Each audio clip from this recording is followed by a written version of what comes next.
Stories of Futures Past presents 5 stories featuring The Science is Completely Fiction.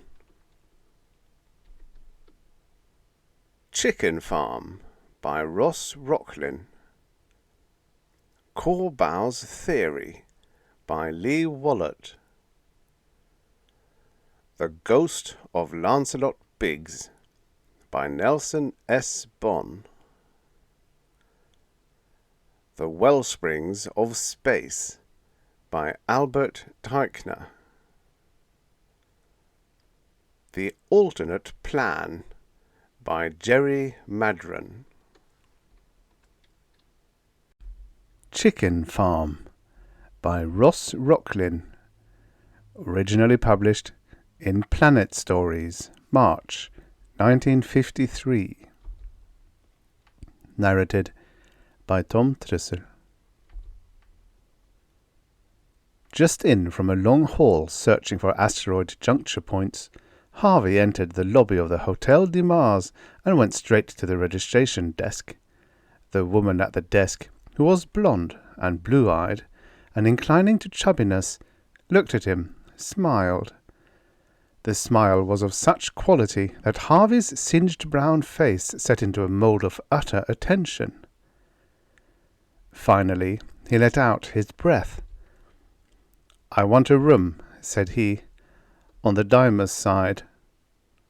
He attentively studied the cheerful face while she made out slips, accepted his signature, accepted his money.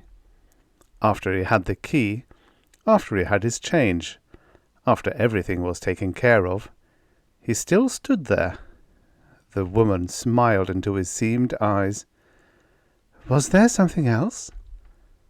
Harvey said, noting the emptiness of her chubby ring finger. "Ma'am, I'm an abrupt, outspoken man. I have no sense of humour. Some people like me, some people don't. I make my living moving around the solar system. I've never been rich, but I've never had any trouble making money as much as I want. Now, what was your question again?" Her fingers slowly caressed a yellow pencil. Her smile was a little strained. She said cautiously, "I thought you wanted something else. What you want to do is talk, isn't it? You're in from a long space haul. It's lonely out there. Men get so they have to talk to a woman, don't they? So you'd like to take me out to dinner, and take me to a show, and take me up to your room to watch Dimus, which happens to shine only into the windows of your room." He looked at her. "I have no sense of humour," he repeated with great patience. "As you grow to know me, you will understand that. It will be no deterrent to our romance. However, I have other qualities." "Romance?" "Yes. What I want is you. I'm an abrupt man. My mind makes itself up quickly. In space, one must learn to make quick decisions. That's what I want. You. We'll discuss this at dinner. Please be ready." He went up to his room, refusing to let the bellhop touch his scarred suitcase. A little man. A man with great singleness of purpose. The blonde woman, who was nice and blue-eyed and inclining to chubbiness, looked after him blinking. She took care of the next guest. She thought deeply. She decided to go to dinner with a lost, lonely man from outer space. They ate in the main dining room of the Hotel de Mars, the D being rather a fancy touch. He did not talk. He ate. Great quantities of Martian food with strange exotic names. He ordered straight shots of whiskey afterward. Then he talked. "Now, we were discussing something of importance at the registration desk, ma'am. What was it?" "Me." "Fine. I'm glad you remember." She burst into laughter, then stifled the laugh in horror. He shook his brown, leathery head. "Laugh, please. Laugh as much as you please. I have no sense of humour, but I think other people should have the opportunity of exercising theirs. I often say things which are funny to others. As for myself, I never laugh. This you will become accustomed to. I'll order you some champagne. Do you enjoy Terra Frenor 97? Love it, she said, having never had any. She leaned forward, her eyes sparkling. I'm enjoying myself so much. Everything is so unorthodox. I was brought up in Oregon on my father's chicken ranch. The town people were so orthodox. I came to Mars all alone just to get away from people orthodox. Now that I've become unorthodox myself, one of these days I'm going back to Oregon and teach them to be unorthodox. And of course, I'll own a chicken ranch. He gulped whiskey. He looked at her searchingly from steel-coloured eyes that had leather seams around them. You like chickens? Plymouth Rocks, she said. They're the most beautiful bird alive. I'll raise Plymouth Rocks. Fine, he said. I'm glad to know this. However, drop the idea of going back to Oregon. We'll be heading for the outer spaces, ma'am. Is this why I'm having dinner with you? Yes, to let you know my intentions. He called for the cheque. I'm 40 years old, ma'am. The time has come to make a permanent home for myself with a wife and children. For several days I've toyed with the idea of falling in love with someone. What's your astrological sign? Taurus. She looked at him over the champagne, her face wide with a smile that had an almost irrepressible giggle behind it. Fine, fine. He threw money on the table and got up. I'm Pisces. Pisces and Taurus get along very well. This is the reason I fell in love with you, ma'am. What was your name? I want to finish my champagne, she protested, not getting up. My name is Anna Christina Morley. He sat down. Forgive me, I'm an abrupt man. I do things, and then they're over. I never linger. As you grow to know me, this will become apparent. But finish your champagne.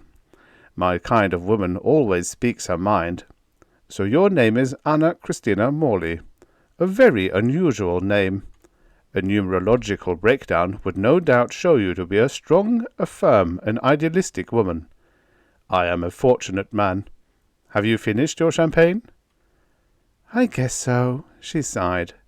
She got up and took a cape that had a twinkling little bells on it, and that changed colour every 5 minutes on the second, and that told time. Where are we going? I'll take you back to your room, he said, and say good night.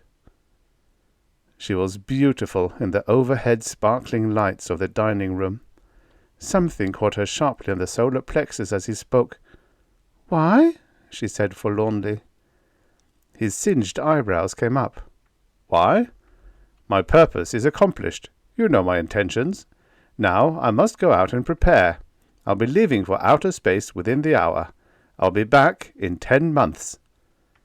He took her to the door of her room. Good night, Anna, he said. She stopped him. Her heart was beating too hard. There was in her a sharp emptiness, a terrific sense of frustration. Kiss me, she said wearily. You said you were in love with me, so we might as well get that much acquainted. I am in love with you, he said. He immediately took her into his arms, kissing her long and hard. Then he released her, looking strangely into her eyes. Anna, he said, I shall be back in 10 months. I know you'll be here. He went down the stairs. She went into her room. She sat on the edge of the bed. Then she threw herself on the bed and cried, hard, angry sobs. Why had she allowed him to ruin what could have been such a splendid evening? She kicked her shoes off. They hit the wall with 2 walloping thumps. She lay on her back and laughed at the ceiling with tears coming out of her eyes. What an evening! An evening as strange, as abortive, as cruel as the man who had cut it off so suddenly. Her eyes snapped open then. She felt something happen inside her, a longing as wide as deep as black space. Oh, no, she said in a tone that was low and explosive. She slowly turned on her side, sniffling. She couldn't help it. He was nothing, but he was incredible. 10 months! For years, the Asteroid Association had offered a flat rate of 1,000 credits to anybody who gave them the location of genuine asteroid juncture faults. They were engaged in a strictly scientific and commercially useless attempt to show that the asteroids once comprised a large planet between Mars and Jupiter. They needed evidences of lines of fracture showing where two separated asteroids once had been joined. The complete picture would finally give them a complete planet. Harvey had found 15 such points. The money gave him leeway to pursue other activities. 40 million miles above the plane of the ecliptic moved his small ship. He was not looking for juncture points now. He was looking for a particular kind of planet, one, moreover, which had never been discovered before. Therefore, he was hunting for a perp planet. He searched 2 months. That most celestial bodies within the solar system already had been discovered did not deter him. He found his planet and came to a landing. He got into his pressure suit, lugging his gravitic equipment with him. He immediately started taking readings. The gravity was shallow, less than 1/10 of a G. Far too little. There was no atmosphere. The ground was frozen, but upon submitting it to flame it gave off the lines characteristic of phosphorus, nitrogen, hydrogen. That pleased him. He made other readings. Then he went into his ship and wrote in his diary, "There are many drawbacks. The planet is only 483 miles in diameter. It, at present, has no atmosphere. Being frozen, it will have to be thawed. Obviously, it cannot, at present, support Plymouth Rock chickens, much less human beings. I must now determine velocity, orbit, year, and day." A month later, he wrote in his diary, "Money will be needed, much more than can be supplied by discovering juncture faults. Plymouth Rock chickens need worms. Worms, perhaps, need Plymouth Rock chickens. One finds it necessary to grow corn also. Gravity lugs must be installed deep in the ground. Gravity lugs are expensive. An interesting fact is that in 4 weeks this planet will intersect the plane of the ecliptic. Something can be done with this information." Harvey determined the major and minor apices of the perp planet. He determined its point of intersection with the plane of the ecliptic. Then he went to the planet Earth and came into a sleek landing at the New York spaceport. He went to the information window, asking for and receiving the time schedules of all lines sending freight or passenger ships between the planets. He studied them for a week in his hotel room. He went back to the information desk to confirm his findings. The clerk was most helpful. "Yes, the liner Hermes of the firm of Graminger & Lewis would leave Venus at 7:17 Solar Standard Time on a Wednesday 3 weeks from now, bound for Titan of Saturn." The space coordinates Harvey had figured out were correct. Yes, the shipping firm of Graminger & Lewis would not dare change their trajectory or the schedule on as little as 3 weeks' notice. To do so would involve loss of prestige as well as of millions of dollars in contracts and passenger fees. Harvey thanked him and went on to the claims registration office on Luna. "I wish," he told the official, "to register prior discovery and ownership of a planet whose orbit lies perpendicular to the plane of the ecliptic." The official doubted very much that any perp planets remained to be discovered, telling Harvey they were useless anyway. Harvey did not laugh. The official spent an hour poring over catalogues, showing increasing amazement. Finally he said, "You're in luck." At the end of an hour, he had found Harvey's planet in numerous photographs, and had taken readings on the orbit which exactly coincided with Harvey's figures. He made out the necessary papers. Now Harvey owned a planet. Harvey said, I'm an abrupt man, sir. I speak my mind. I have no sense of humour. As you must realize by now, I want a tank full of fuel on credit." The official shook his head. "I can't do it. I have no authority to give credit. This is the United States government you're talking to." He laughed. Harvey did not laugh. "I am asking for personal credit." "On what security?" Harvey thought. "On no security. I am an honest man. My word is good enough.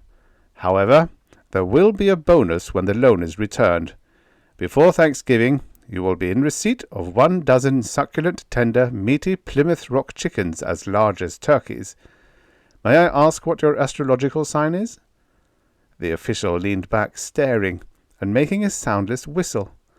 He couldn't laugh. This man had no sense of humour. He said, "Well, I was born August 26. "Fine, fine. A Virgo. You and I can do business, sir.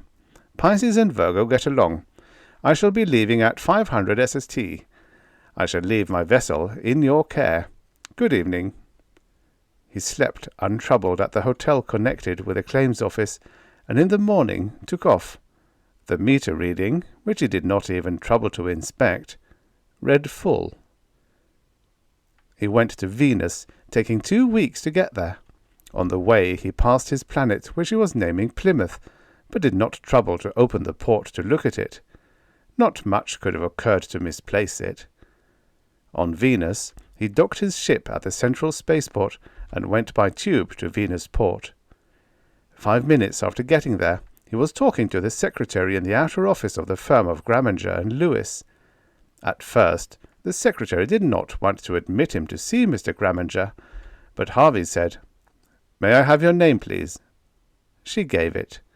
He sat down with pencil and paper, and after 5 minutes looked up with a pleased smile. "Numerologically," he said, "we find a coincidence here. We are both 22s. This is an exceptionally strong number, denoting trust, idealism, and self-mastery. What is your astrological sign?" "Pisces." "Pisces. I, too, am a Pisces." She gave him a look. "Pisces people are not noted for their diplomacy or for subtlety. You're under the wrong sign." He frowned. "This I do not understand." She smiled. "Never mind. You can see Mr. Graminger in about 5 minutes." "Thank you. Perhaps we can share dinner this evening." "Well?" "I have no money, you understand." Her mouth fell open. She burst into laughter, and then clapped a hand over her mouth when she saw he was dead serious. She said quickly, "All right. I'll take you to dinner. I guess we poor fish have to stick together." "Thank you," he said. "We can go to the Milo Club.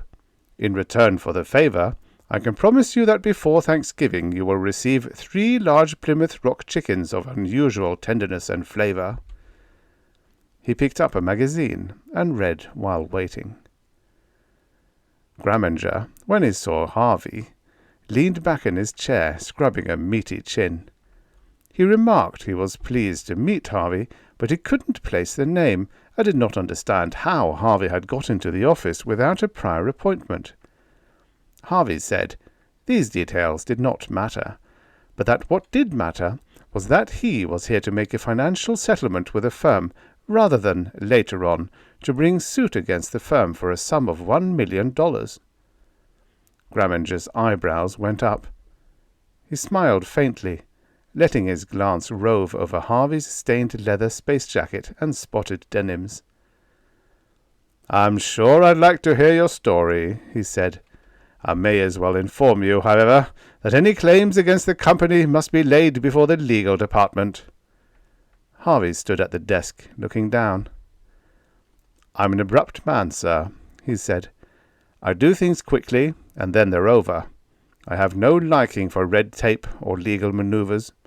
If my business is not settled before I leave this office within the next hour, you may expect to go to court and lose much more than the meagre damages settlement I am asking." "Damages? For what?" Graminger frowned irritably. His chair came down with a bang. If you think you can pull a fast one with the firm of Graminger and Lewis—" Harvey broke in. He told Graminger about his planet Plymouth. He showed his papers of ownership. He described the orbit. He showed where the planet would intersect the plane of the ecliptic in 1 week, 7 hours, 28 minutes, and some seconds. He showed the official seal from the claims office proving that this was so.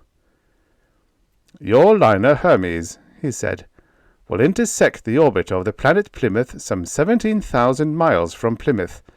The atomic wash from the Hermes drivers will infect space for 100,000 miles around. This is standard knowledge and has been proved in court.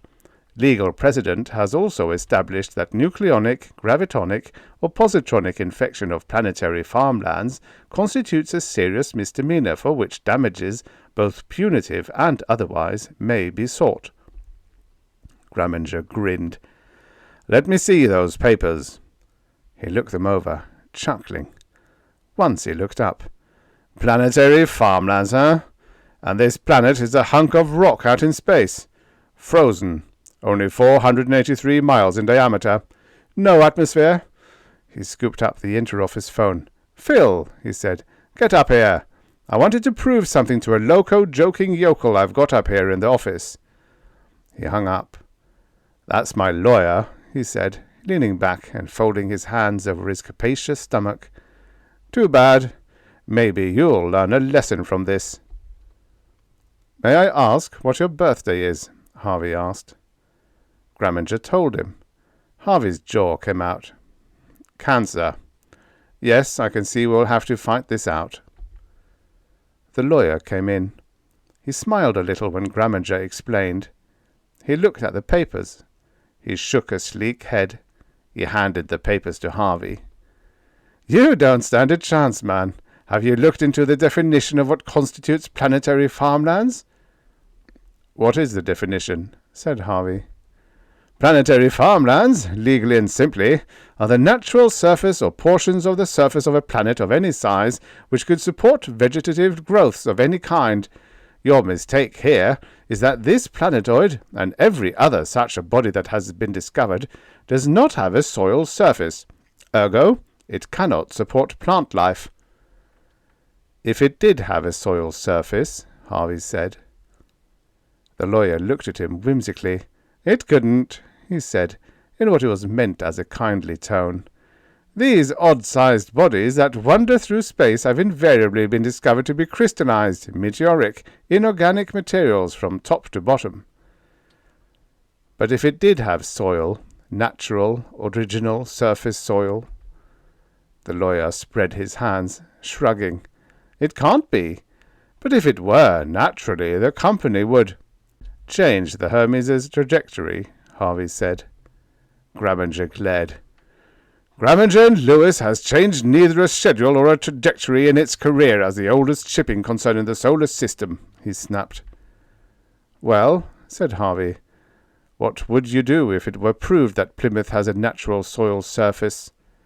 He took a flat paper bag out of his pocket and emptied a pile of dirt onto Graminger's desk. The lawyer and Graminger looked at the pile of dirt. Both men grew a little pale. The lawyer licked his lips. "If you show that that dirt comes from Plymouth," he said, "Graminger and Lewis will stand the expense of transforming the planetoid into a free mover." "This means," said Harvey, "that you would be forced to install gravitic machinery under Plymouth's surface, including plus and minus grids and controls that would make it possible to move the planetoid out of Hermes' way." "Yes?" "You would also install atmosphere-making machinery." "If the claimant asked for it, it would be a simple matter." "You would also provide a transmutator as an adjunct to the atmosphere machine so that water could be provided." Graminger was being very silent and small behind the desk. Unconsciously, he nodded his head. The lawyer, his amiable manner somewhat shattered, nodded slowly. "These and other things could be done, and would be done in a hurry." "Also," persisted Harvey, "there would be an inconsequential cash settlement of perhaps 10,000 code credits." The lawyer was silent. He looked at Graminger. Graminger said slowly, "That is a small matter, and would be agreed to. But there is a large matter, and that is to prove that this soil comes from Plymouth. For my money, it's still a hunk of rock." Harvey stopped him. He explained briefly his experience in discovering asteroid juncture faults for the Asteroid Association. He explained that once, according to theory and great evidence, a large planet existed between Mars and Jupiter. The planet exploded, forming the asteroid belt, and throwing out large errant chunks of itself which moved in various peculiar orbits about the Sun.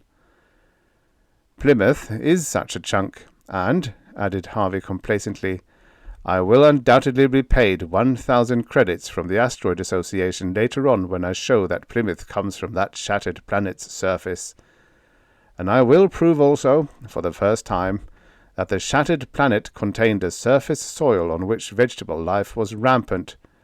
Plymouth is such a proof. Graminger writhed and sweated. He pointed to the pile of dirt. "But you haven't proved." Harvey turned to the lawyer. "May I ask your astrological sign, sir?" The lawyer grimaced. "Why? I don't believe in astrology. I've been told it's Taurus." Harvey smiled. "This is a fine coincidence. My fiancée's sign is also Taurus. I am Pisces. The two signs are especially in affinity with one another. I believe you can trust me, sir." He looked straight into the lawyer's eyes. The lawyer grinned lopsidedly after a moment and turned to Graminger. "We can trust him," he said. "He's right all the way down the line. Anyway, we couldn't waste time in finding out." "All right," Graminger rapped the words out half angrily. "Take care of it, Phil. Get Parsons and Carey on the phone and ask them to send all their engineers and equipment out. Pronto." The lawyer nodded briefly at Harvey and left the room. "As for you," said Graminger. He gulped and stopped. With trembling fingers he began shoving the pile of dirt back into the paper bag. Harvey thought a minute. "I wonder if I could use your phone," he asked. Graminger growled an assent. Harvey sat on the edge of the desk. "Get me outside," he told the operator, who turned out to be a machine somewhere in the building. The mechanical voice told him to press the O key. He pressed the O key. "Get me Mars," he said. The mechanical voice changed to a human voice. "Get me the Hotel de Mars on Mars," he said. Graminger was staring at him. A voice at the other end came through thinly. "Let me speak to Anna Christina Morley at the registration desk," he said. Graminger sat down, beginning to smile and staring at Harvey as if not only a new planet but a new type of man had been discovered. Harvey said, "Anna, dearest, I shall speak very plainly, very quickly. I am a man of few words." "What?" His leathery face lost a little colour. "But you are my fiancée, you know." "Am I?" she cried. "What makes you think so? What makes you think you can talk 15 minutes with a girl, have her fall in love with you, assume she'll go crazy waiting for you, waiting 10 months, when 4 months have already passed without hearing from you?" "My dear Anna," he said, "if this is a joke—" "You're a joke," she sobbed. She broke down. "I don't know what you did to me. Only 15 minutes. How could you have done that to me in 15 minutes? He frowned. "I'm always certain of a situation before I leave it," he explained. "That is a common precaution that we men of space must take. An ordinary survival mechanism, I should say. Besides, you are a Taurus, I am a Pisces, and I computed that numerologically." "Bother your astrology and your numerology," she snapped. There was silence, a long half-minute of it stretching between Venus and Mars at a half-credit a second. Graminger continued to get more and more amused. "What do you want?" she asked. "When will you come back, if ever?" His singed eyebrow went up in puzzlement. "I told you 10 months, Anna. I meant 10 months. As for what I want, please, at once, send a space wire to your father in Oregon. Have him ship 5 hens and a cock by fast passenger express to the spaceport depot on Venus. Ask him also to include whatever special medicines, feeds, and instructions are necessary for the raising and nurturing of Plymouth Rocks. She gasped. For heaven's sake, why? Don't you want a chicken farm? I am building one on a planet I own. The groan came over the phone, lasting long enough to cost Graminger and Lewis a credit and a half. Dad won't send them. I know. It's harebrained. No one's ever tried to raise chickens any place except on Earth. That isn't the point, he said. Send the wire. All right, she said in a small voice. Furthermore, he added, inform your father this is a business venture. I shall keep him supplied, as middleman, with a new breed of Plymouth Rocks, which are considerably larger than turkeys, are more succulent, more tasty, and tender, lay larger eggs with possibly larger yolks. How? I have some knowledge of biology and pressure chemistry, Anna. Plymouth will be ideal. What's Plymouth? The name of the planet. Harvey cocked his ear at the silence. Then there were sounds of sniffles. I have to take care of a registration, Harvey, Anna said. I have to go. I'm very proud that you love me, Harvey. I'll wait for you, and I'll convince Dad. Goodbye. Goodbye, said Harvey. He hung up. She misses me, he told Graminger. Poor girl. Would you like me to take the 10,000 credits in cash or as a cheque? A cheque, said Graminger. He wrote it out. Harvey took it and started toward the door. He called back, Thanks for the use of your phone, and walked out. Graminger had nothing to say. Harvey went back to Plymouth some 2 weeks later. He now owned a much larger ship. It was crammed to the brim with chemical fertilizers to improve the soil. There were also seed grains such as oats, wheat, and corn. There was lumber for building, plumbing fixtures, windows, doors, everything needed to build several sheds, plus a long, low, rambling ranch-type house. The hens and the cock were aboard. There were 6 men also who would do the building and help in any other way necessary. Plymouth was a beautiful emerald planet as they hove in close to it. As they landed, a pleasant sunny atmosphere swirled around the ship. The gravitic machinery kept the gravity at Earth normal. The ground was already thawed, and was surprisingly like the rich, life-filled loam found in Iowa cow country. An engineer was waiting for Harvey, showed him the gravitic controls, explained the planet had been moved 1,000,000 miles out of its orbit so that the Hermes could plow past without harming it.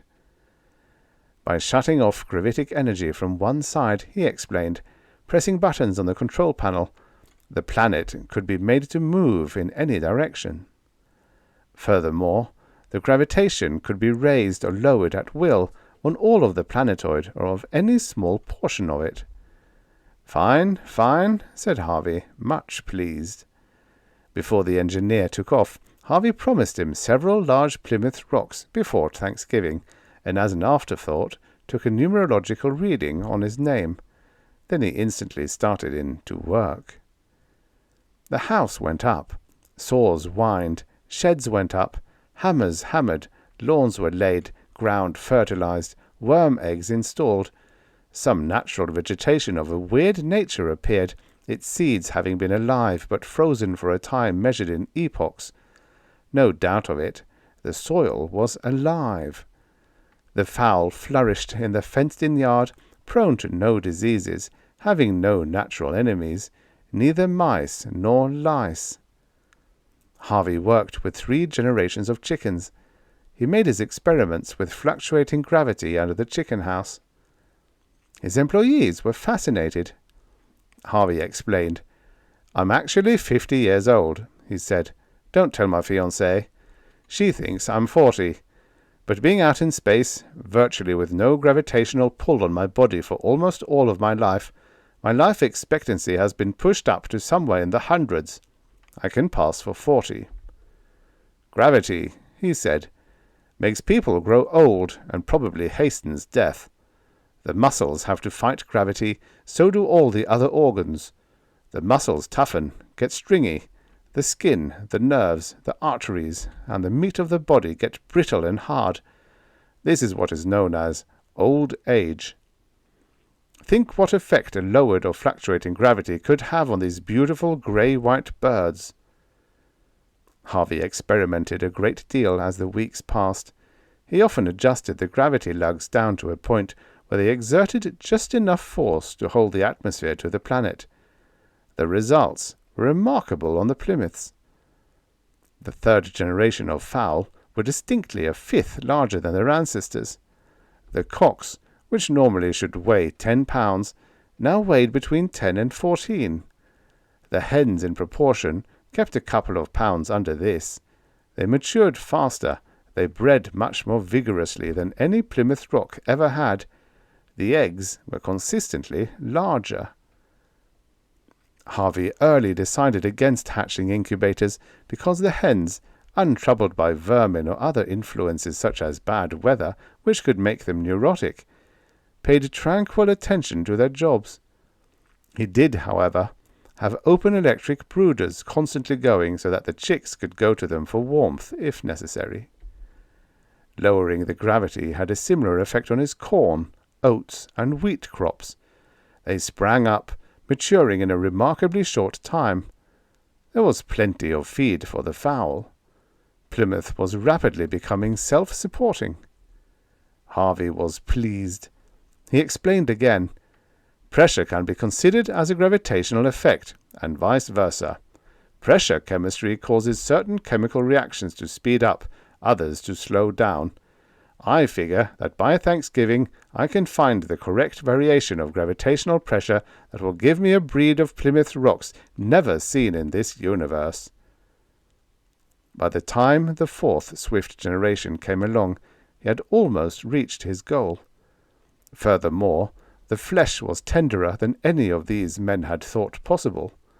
When the time came for Harvey to take them back to Venus, he promised them they would be well supplied by the time Thanksgiving rolled around. Harvey was somewhat loath to leave the planet Plymouth alone. He had a certain fear in the back of his head that things would happen if he did.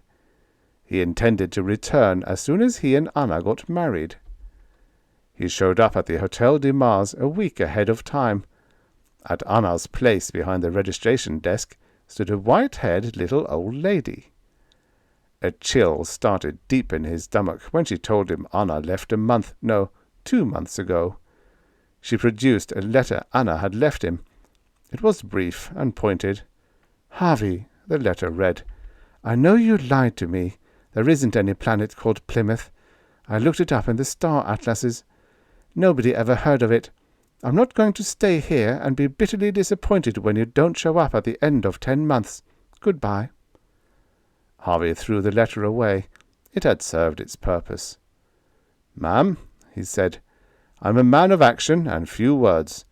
What is Miss Morley's Oregon address?" Nobody knew Anna's Oregon address. Harvey instantly left for Oregon. Landing there, he began looking. He had found juncture faults. He would find Anna. It took him over a month. He ran across her quite by accident behind the cigar counter in a drugstore. "Anna," he said, "there's no time to lose. Get your things. Quit this job. Come with me." He stopped anything she had to say. They were married in the next hour. An hour after that, they were on the way to the planet whose existence Anna still doubted. There was little room for doubt when that spot of entrancing green in an ocean of black was sighted. "It's beautiful," Anna breathed, squeezing his hand. "But what's the rush to get here?" He explained without rancor. "Your lack of faith in me cost us far too much time. This is a new breed of chicken. They propagate vigorously, but they have no natural enemies. Every living thing needs a natural enemy. Our Plymouths have probably overrun the planet." She gurgled, then put her hand over her mouth. He took her hand away. "Anna, dearest, laugh. Laugh as much as you please. But I have no sense of humour. This you will discover as we move through life together. I see nothing funny in this situation. Living creatures need natural enemies." When the ship landed, his meaning became obvious. Chickens flew in great squawking clouds through the air, walked and clucked in rivers at their feet. Feathers came down like heavy snow. The ground was covered with fluffy white mounds.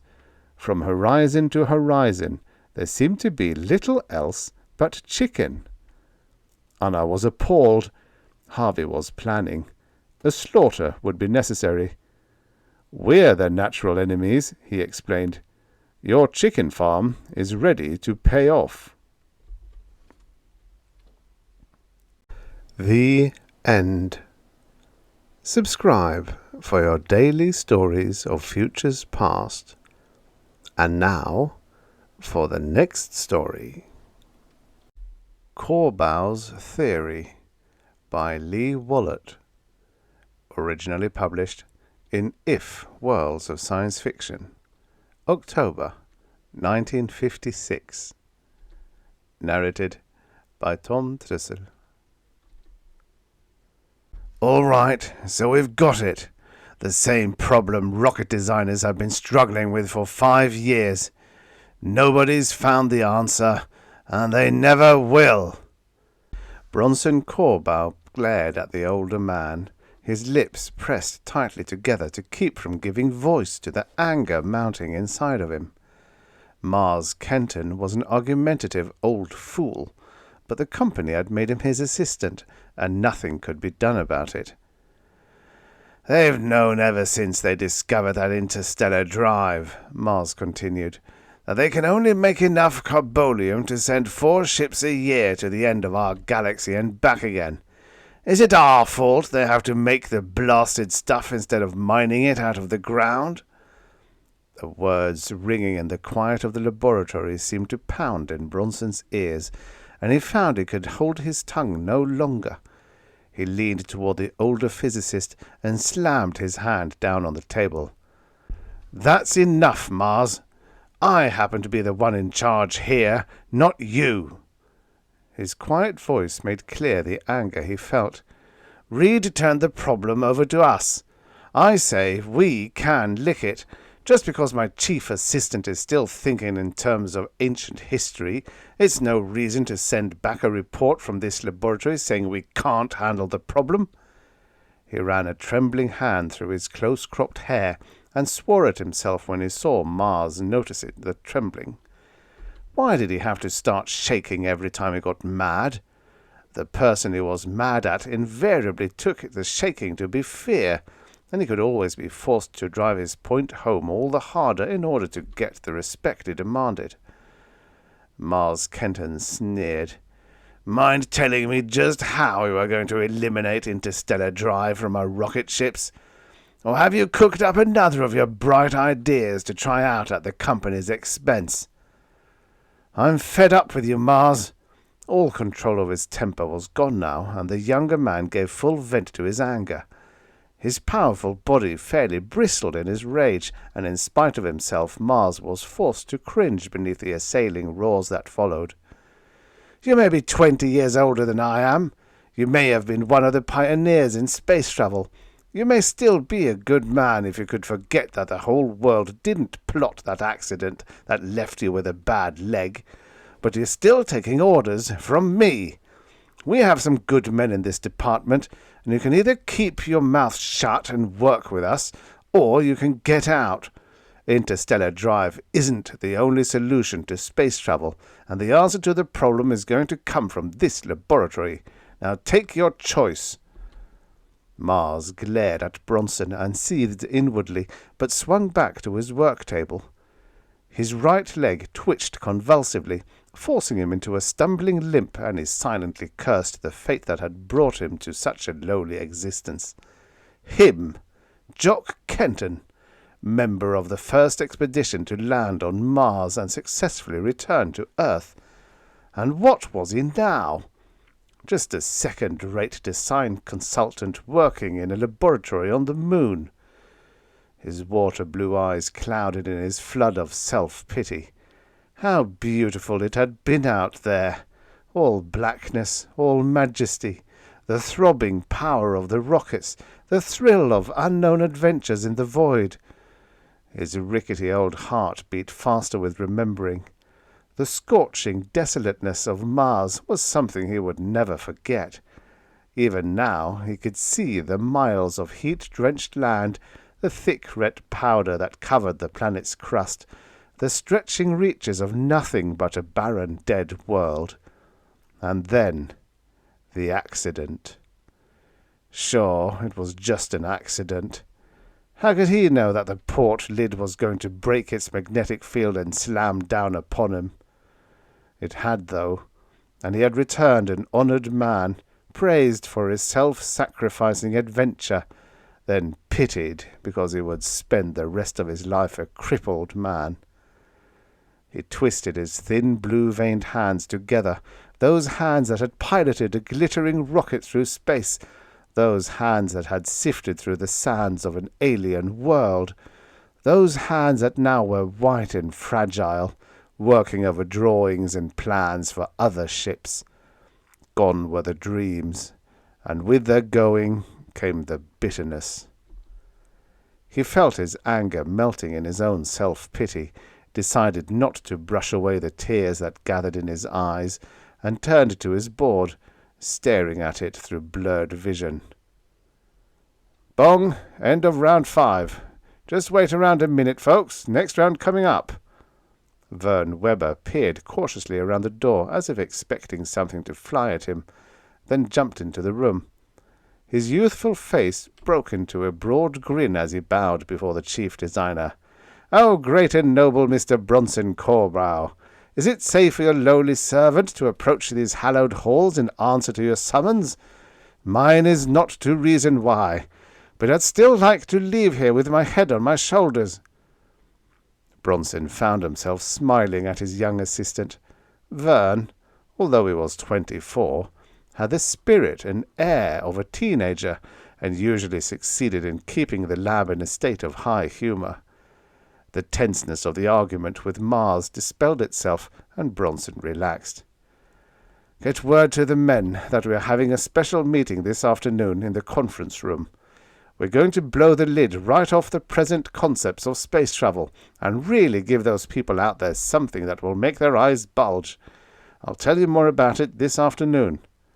"Aye, aye, sir." Vern clicked his heels, gave an exaggerated salute, and was gone. Bronson glanced in returning annoyance at the snort of disgust that issued from Mars's corner. That old fool and his rockets, he thought, were things of the past. There was only the future now. New ideas, new methods, new successes. Why couldn't Mars see that?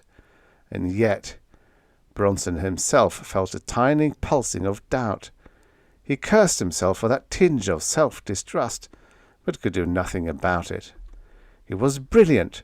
He was a master of design, and he knew spaceflight as well as he knew the shape, workings, and complexities of the pencil he twirled in his hand. But what if he wasn't right? What if his new theory was a flop, and with it a waste of money, time, and human lives? He tore himself from his dismal thoughts with a savage determination and strode into his office. That damned Mars was just getting under his skin, that's all. Listen to him long enough, and he'll have you thinking we should all have stayed back in the horse and buggy days. No problems of spaceflight then. No old beliefs, ancient ideas, stagnant prejudices to worry about then. Not as far as travelling to the stars was concerned, anyway. First, let's review a few points I know you're all familiar with, but that you should keep in mind, starting with the beginning of space travel. Bronson ran his hand through his hair and looked over the eagerly expectant faces of his staff, considering carefully the points he had to make. First, there were the deuterium-driven rockets, fine ships that opened up the realm of travel in outer space. His voice was firm, stringent with his inner excitement, his faith in his idea. In fact, it was just such a ship as this that Jock Kenton, Mars to you folks, was on when they made their first landing on Mars.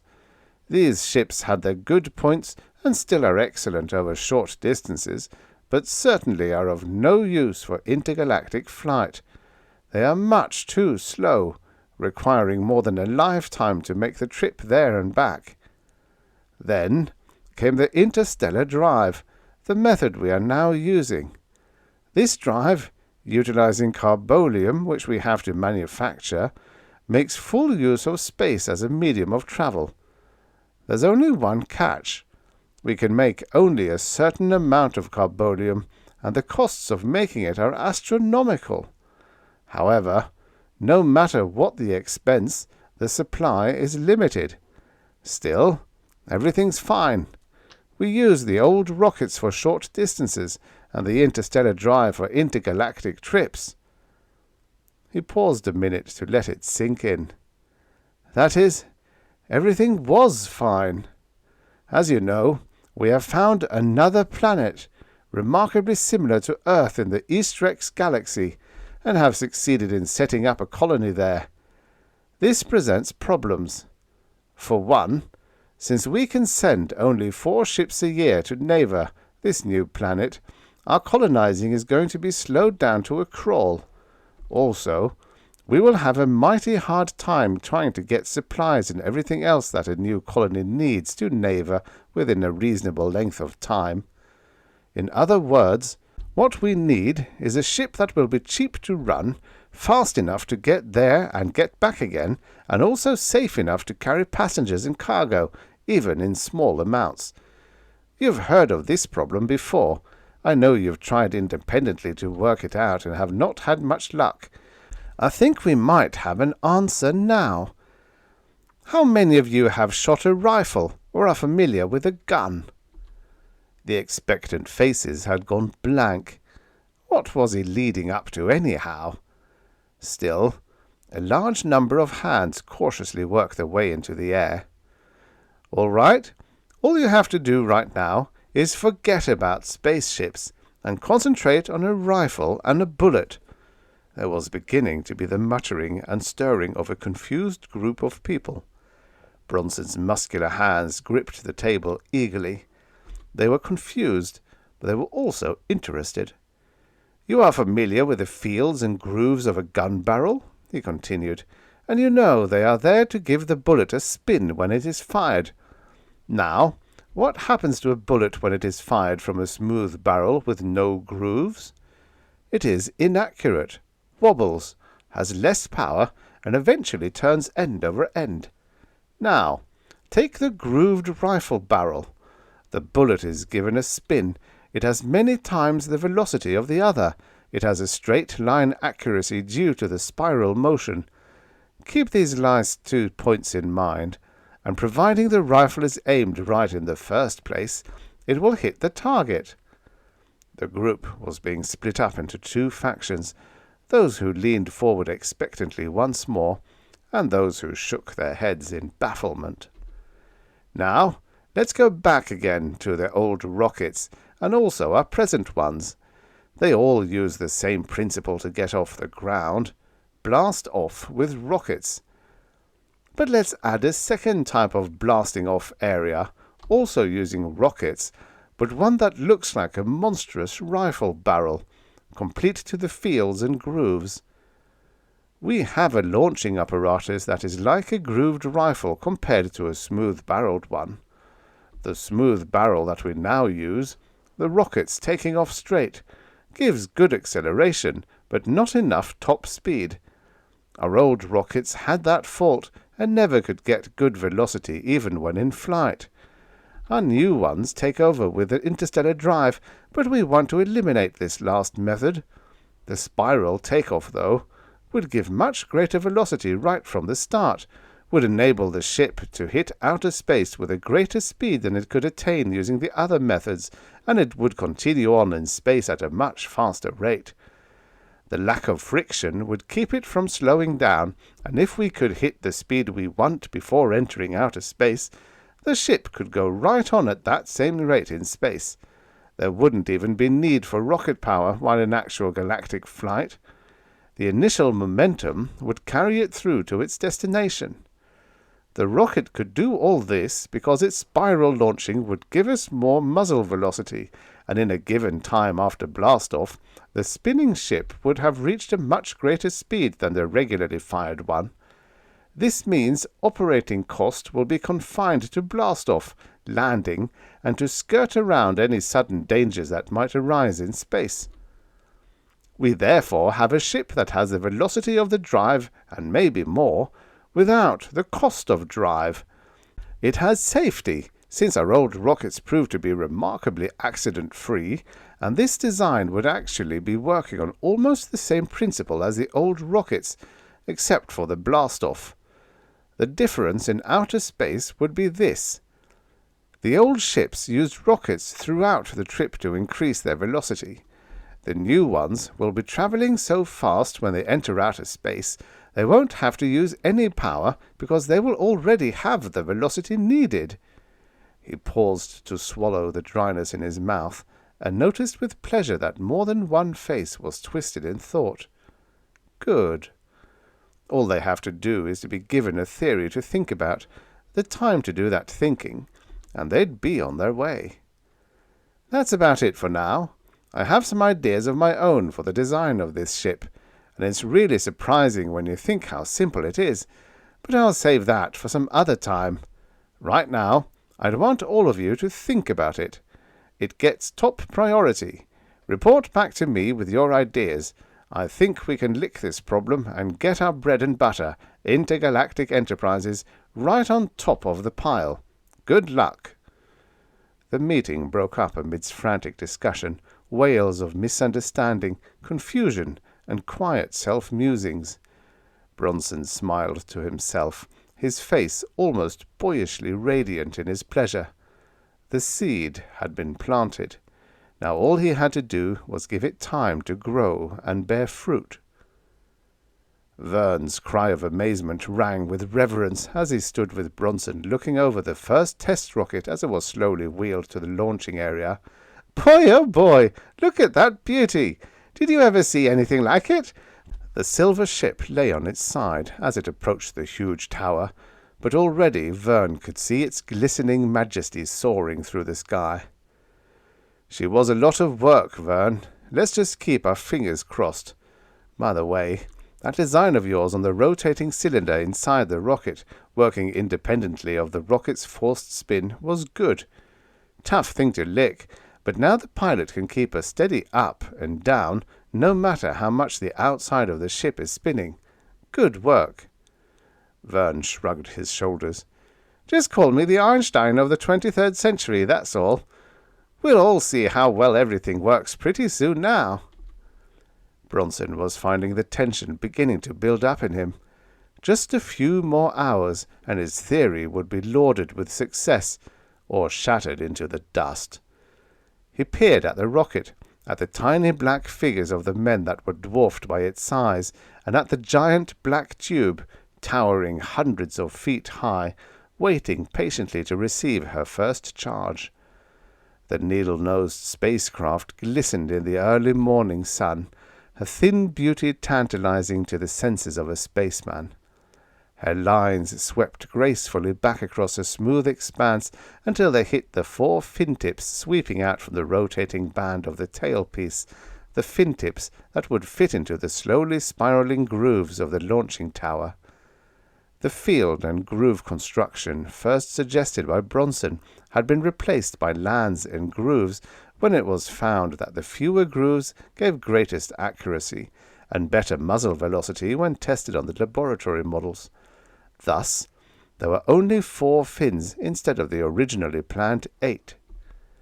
The rocket reached the lowering platform, and Bronson watched in nervous anxiety as the ship was lowered into the ground tail first, then slowly began its upward ascent into the belly of the launcher. He thought of 1,000 things that could happen right then, found that none of them were going to, and returned to his office. The rocket was safely nestled in the launcher's belly, patiently waiting for the human crew to arrive and give it life. When they gathered about the launching field that afternoon, Bronson found himself sweating in both the heat of the day and the torrid intensity of Mars's insistence that the whole thing was going to be one big flop.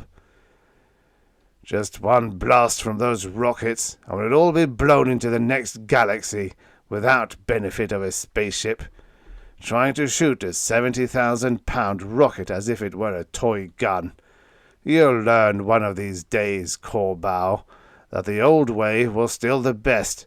It got us to Mars and back, and if you'd work on that instead of this, it would be good for intergalactic flight too. But no, you have got to have your name up there in print. Oh, shut up your damned mumbling, Mars. Bronson shot the words out savagely. He gave the older man a withering look and turned his attention again to the ship. The men that were to take her up had disappeared inside the expanse of the launching tower, and the other figures darted back and forth, making last-minute preparations. The minutes began to tick off. 5 minutes until blast-off. 4 minutes. 3 minutes. The field was now completely devoid of human figures. 2 minutes. 1 minute. 10 seconds. 9. 8. The launcher looked lonely and terrifying in its greatness, and Bronson tried to wish the rocket up out of her belly by willpower alone. 4. 3. 2. 1. The ground trembled as the ear-shattering roar jumped across the lunar landscape. The sound grew louder, sharper, and Bronson began to think his head would split with the noise. The rockets pitched higher, their scream pierced the air, and then the silver nose of the ship edged above the top of the launcher. It pulled further into view, the shimmering silver glinting in the sun, and Bronson clenched his fists in anxiety. "Come on, baby. Show them what you can do. That's it, baby. Keep right on coming. Come on, girl." The ship rose clear of the launcher, the distance making it look as if it were shot straight out, but Bronson knew the steadily spinning hull was heading right. Suddenly he noticed it. Something was wrong. The ship wasn't acting right. What was it? His eyes tried to leap from his head to get closer to the rising needle, and then he saw it. It was shaking. The whole ship was trembling as if in human terror. He watched the tremors pass from the nose to the tail, each one more violent than the last, until the whole ship was racked with a shaking like palsy. Why? It had worked so beautifully with experimental models. What was causing it? The bow of the ship was now visibly shaking, the tremors becoming more savage, and then the nose began to dip. With a final shudder of resignation, the rocket pitched over and began its screaming descent. Bronson watched the plunging ship, felt his heart grab in pain in his chest, and stumbled back from the observation window, unable to watch any longer. The burst of 1,000,000 shells at once slammed into the unyielding lunar plain. In his mind's eye he could see the twisted, exploding mass of metal, and the thought sickened him. The others ran from the room, heading for the wrecked ship. Bronson watched them with dull eyes and made no attempt to follow. What could they do for the 4 men that had gone to their deaths in his mad creation? What could they do for the millions of dollars that now lay a twisted heap of rubble? He turned to drag his defeated body back to the lab, to twist and mull in his mind what had happened, and found himself looking into the glaring eyes of Mars. "I told you, didn't I, Mr. Corbow?" Bronson covered his ears so that he wouldn't hear. He screamed, "Shut up! Shut up before I slam you one!" Mars spat in disgust. "4 nice guys in that ship, too. Knew him, didn't you?" Bronson's hammer-hard fist smashed into Mars's mouth, and the old man was slammed against the wall before falling in a crumpled heap on the floor.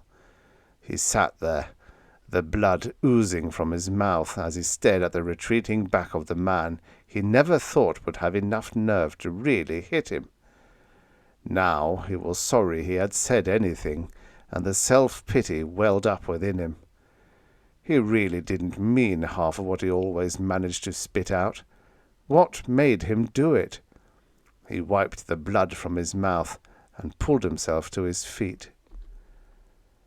Bronson slumped further down into the soft contours of the chair, eyeing Hanson Reed with a tortured soul. The president of Intergalactic Enterprises glared at him from the other side of the desk, every inch of his paunchy frame the body of an outraged executive. He chewed violently on the black cigar in his mouth and waited impatiently for Bronson to explain. Bronson spread his hands helplessly. "I don't know, Reed. I just don't know." His shoulders heaved in a sign of dejection. "Every single person in the Moon Lab has been looking for an answer, and we still can't find out why the ship crashed. We've tested the laboratory models over and over again. We've gone over every little detail and have nothing but a blank to show for it." Greed chewed more savagely at the end of his cold cigar. "We spent $2 million on research and development, and all we have to show for it is a pile of scrap metal and 4 corpses scattered over the lunar landscape. There's got to be some explanation." "Just 1 in a million chances that an accident like this would happen," Bronson countered desperately. "It's just coincidence that it happened on the first model." "Coincidence!" Mars's voice was guttural with contempt. "I told you from the start it wasn't practical. I knew—" "All right, Mars," Reed interrupted. "You were project design engineer, right?" Mars nodded in agreement. "Was there anything wrong with the design of the ship? Any reason why it probably wouldn't have worked from a design standpoint?" "No," he answered reluctantly. "Not that I could see. I just knew from the start it wasn't going to work. I told Bronson that lots of times, but he just isn't the type to take advice." Bronson roared and leaped to his feet. "You old fool!" he bellowed. "Technically, theoretically, and mechanically, there wasn't one indication that it wasn't going to be a completely successful launching procedure. You know that as well as anyone. Ask the men around you. They handled the final application, the mechanics, the construction, the blast-off. Ask any one of them. Every single one of them will tell you the same thing. There was no reason why the ship should have crashed. Every item had been checked, double-checked, and rechecked again. The instruments indicated everything was functioning perfectly at blast-off. If you didn't have such a twisted, inverted opinion of everything—" Mars leaned forward, his body now trembling. "Don't you go calling me names, you swell-headed pup!" Reed pounded his desk violently. "Mars! Bronson!" he shouted impatiently. "This is hardly the time for name-calling and airing personal gripes. We're here to find a good reason for spending more money on this project. We're not children in a schoolyard arguing over a piece of candy, although that's exactly what it's beginning to sound like.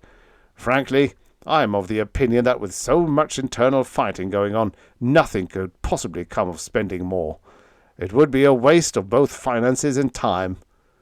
Bronson slowly sat down again, his trembling hands clenched into tight fists.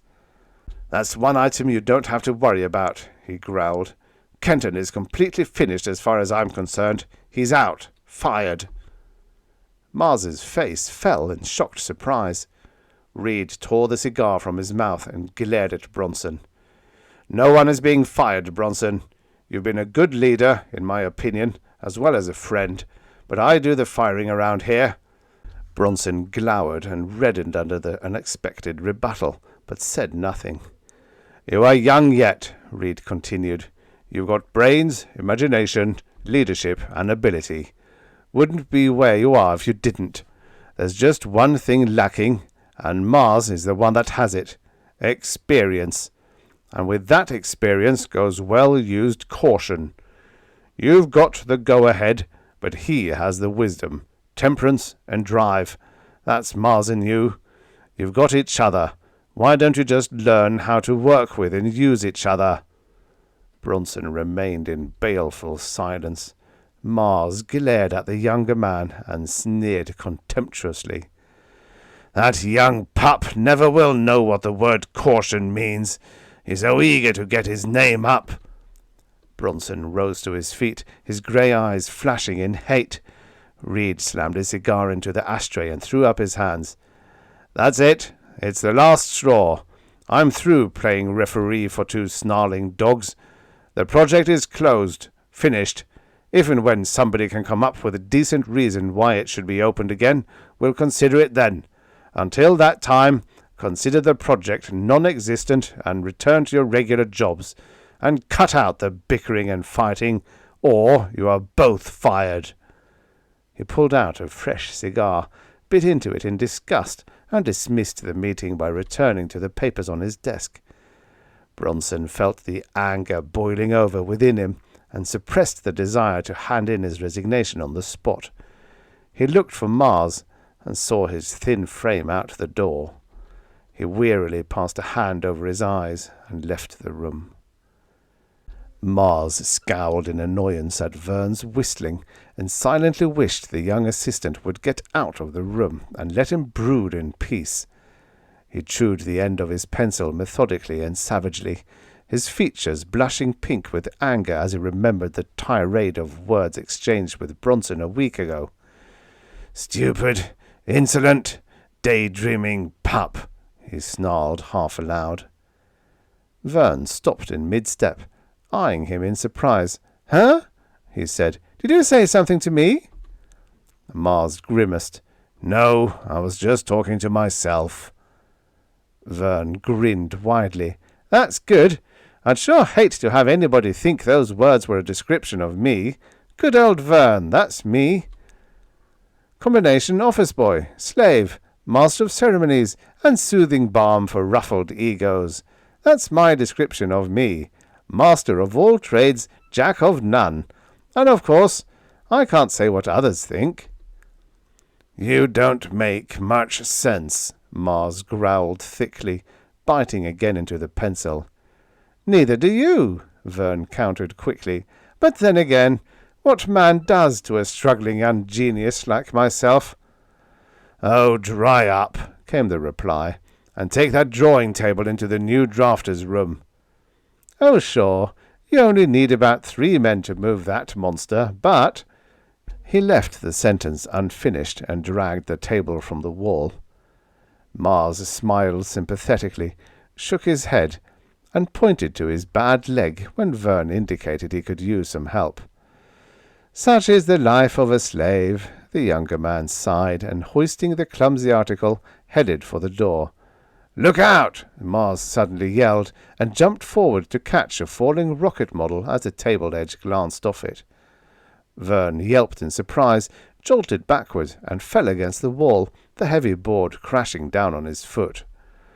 "My God, Vern! Your foot!" The other grinned, withdrew his foot from beneath the board, and pulled down his sock. "Not this, baby," he flipped. "I've got cast-iron insurance. It's plastic from the ankle down, see?" Mars stared in shock at the artificial limb, and could think of nothing very brilliant to say. "Got it in cadet school," Vern explained, and then answered the question in Mars's eyes. "I was training to be a space pilot myself. Some fellows and I decided to celebrate our graduation, got drunk, and ended up in a wreck. They put me together real good, even taught me how to use the foot so no one would ever know it wasn't the real thing. It washed me out as far as the Space Corps was concerned, though. I drowned my sorrows in alcohol for a couple weeks, told myself I was going to hell with myself, and then I decided to put what I did know to work. That's how I joined up with this outfit.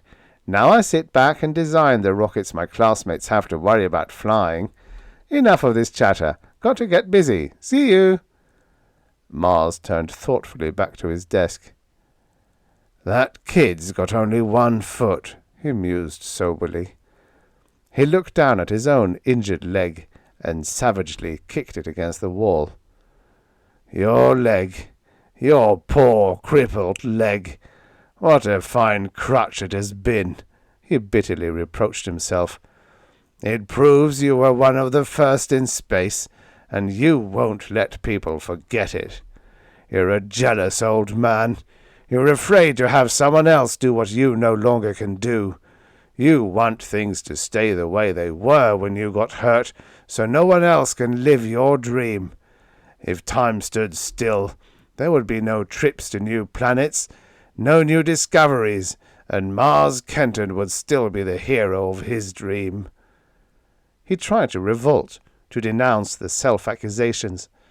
What about Bronson Corbow? He asked. Does that explain why I fought him so hard? His slowly growing conscience laughed at him. But it does.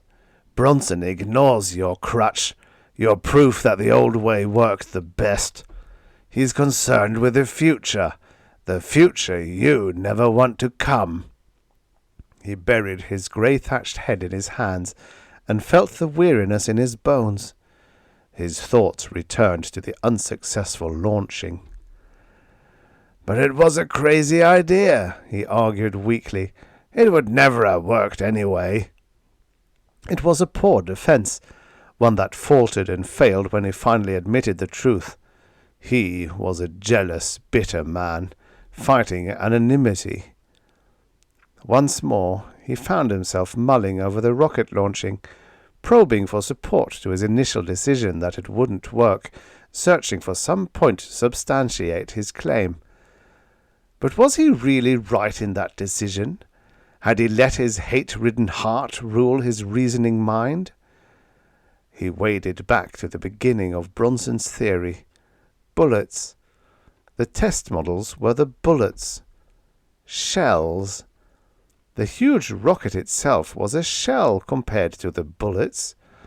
Shells have an ogive, burle, rotating band, but bullets are different. How? He stopped. He reviewed the parts in his mind, then suddenly lurched to the files and pulled out the rocket plans. He compared the ship's construction bit by bit with a shell, his mind working quickly, accurately, with a new enthusiasm. Hours later, he leaned back from his drawing table, and his voice rumbled out into the quiet reaches of the empty room. Men will fly to the stars like a bullet, he prophesied, because I know why the rocket crashed. It was dark, but the light in Bronson's office was still on. Mars pulled himself erect and turned toward Bronson's room, then faltered. I could just forget it, he mused. Then the idea would be filed away. But someday... He could not do it. The excitement was beginning to mount inside of him, pushing him forward.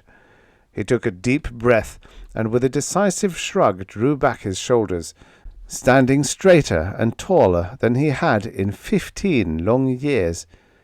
He strode from the room and headed down the hall. Bronson heard the door behind him open and close softly. He glanced up and saw who it was, and returned, scowling, to his work. When Mars did not leave, he looked up again, curiosity stirring within him at the expression in the older man's face. Well? It wasn't really a question, nor an inflection denoting that he wanted to hear what Mars had to say. It was more of a compromise between physically throwing him out and grudgingly listening to what he had to say. I got it! I know what happened to the ship, Mars announced quietly. I knew it when I saw it come out of the launcher, but I couldn't explain it. Bronson returned to his papers with a snort, and Mars pleaded, I'm sorry about all those things I said. For God's sake, listen to me. The tortured pleading in the man's voice made Bronson put down the papers in surprise. The models worked, Mars plunged ahead. Sure they did. But because they were small, so much smaller than the real ship, There was no trouble, and they worked perfectly. The trouble reveals itself only as the projectile gets larger. The nose, Bronson. A nose band. Don't you see what I'm trying to say?" The younger man stared in silence at the pleading ex-space pilot before the words began to penetrate his whirling thoughts. He forgot the crash of the ship. He forgot the feel of hard teeth splitting the skin across his knuckles. He forgot the animosity that existed between them. His mind could focus on nothing but what Mars was trying to say. "The nose of the ship is long. The only guides were on the tail at the rotating band. Think of shells. Bourrelets! The big shells have bourrelets. Bands around the nose that dig into the grooves and steady the front of the shell. The ship, its front began trembling because there was nothing to guide the nose in a steady path. The more velocity the rocket had, the worse the trembling became until it threw the whole ship out of control. Don't you see? That's all that was wrong with it. It would have been perfect if it had had guide wings on the bourrelet. The guide pieces could be withdrawn when the ship is launched, but they would have to be there in order to get it launched. I'm right, you know I am. That's your answer. That's the only part wrong with it." The enormity of Mars's words left Bronson speechless. He looked at the suddenly joyous man before him, and saw the old bitterness replaced by the rapture of his discovery. Yes, that was what had been wrong. It was the solution, the one tiny piece that made the puzzle into an understandable picture. He paused a moment, as if trying to make a great decision, then grabbed the older man by the arm. "Come on, let's get it down on paper." The rocket lay huddled in the belly of the launching tower, her needle-like body quiet, waiting, her control panels flashing signals and instructions to her masters, her circuits buzzing with the tenseness of the seconds before blast-off. The steady counting drummed through her wires, tripped relays, and her masters flipped the switches, pressed the buttons, and pulled the levers that readied her for a maiden flight. 8 seconds, 7 seconds, 6 seconds, 5, 4. The switch was jerked upward, and she felt the power beginning to move in her vitals. 3, 2, 1. The driver button slammed home. Her rocket roared out in ferocious birth, snarling, roaring, growing with each passing second. She settled back upon her rockets as if in protest at their screaming growth, then was forced to give ground, and the ship moved up the shaft. Her rotating band and bourrelet fins dug deep into the spiraling grooves. Her body began to turn, slowly, so slowly. Then she suddenly leaped forward, her hull whirling upward.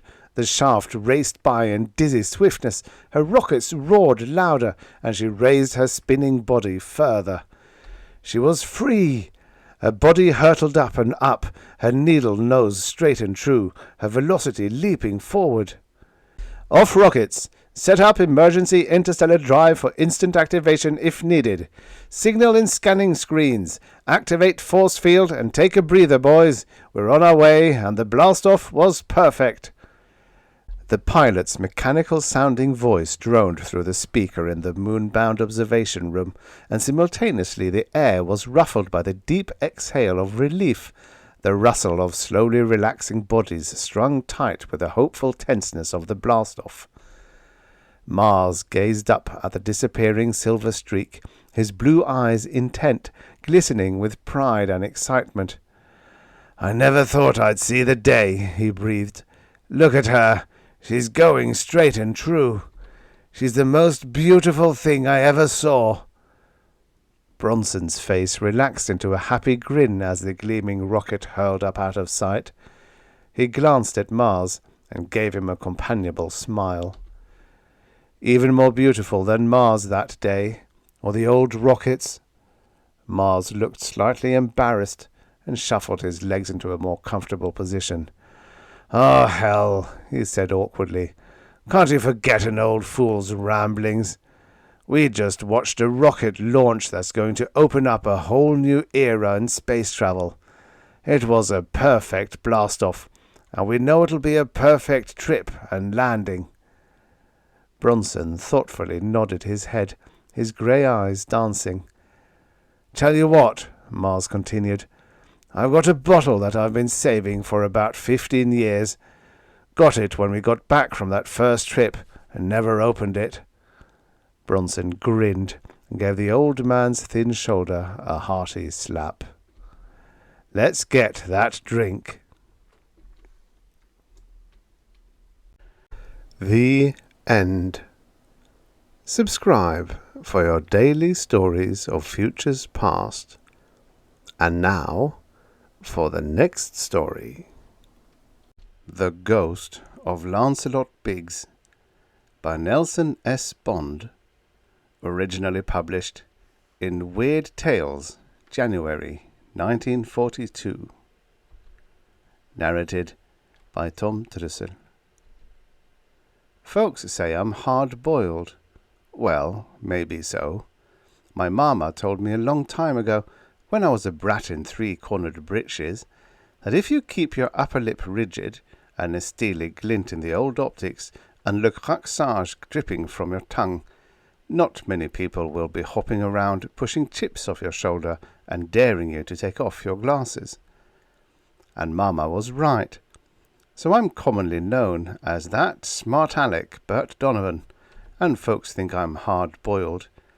But I didn't feel like any 10-minute egg the afternoon Diane Hansen, her pop, Cap Hansen, skipper of the freighter Saturn, and I came home from Lancelot Biggs's funeral. Lancelot Biggs was dead, or missing for more than 7 weeks in the grey nothingness of negative space, which is the same thing. He had hurled himself into this desolate matrix universe deliberately, sacrificing himself to save the lives of his friends and shipmates when we were all doomed to die horribly by crashing headlong into massive Jupiter.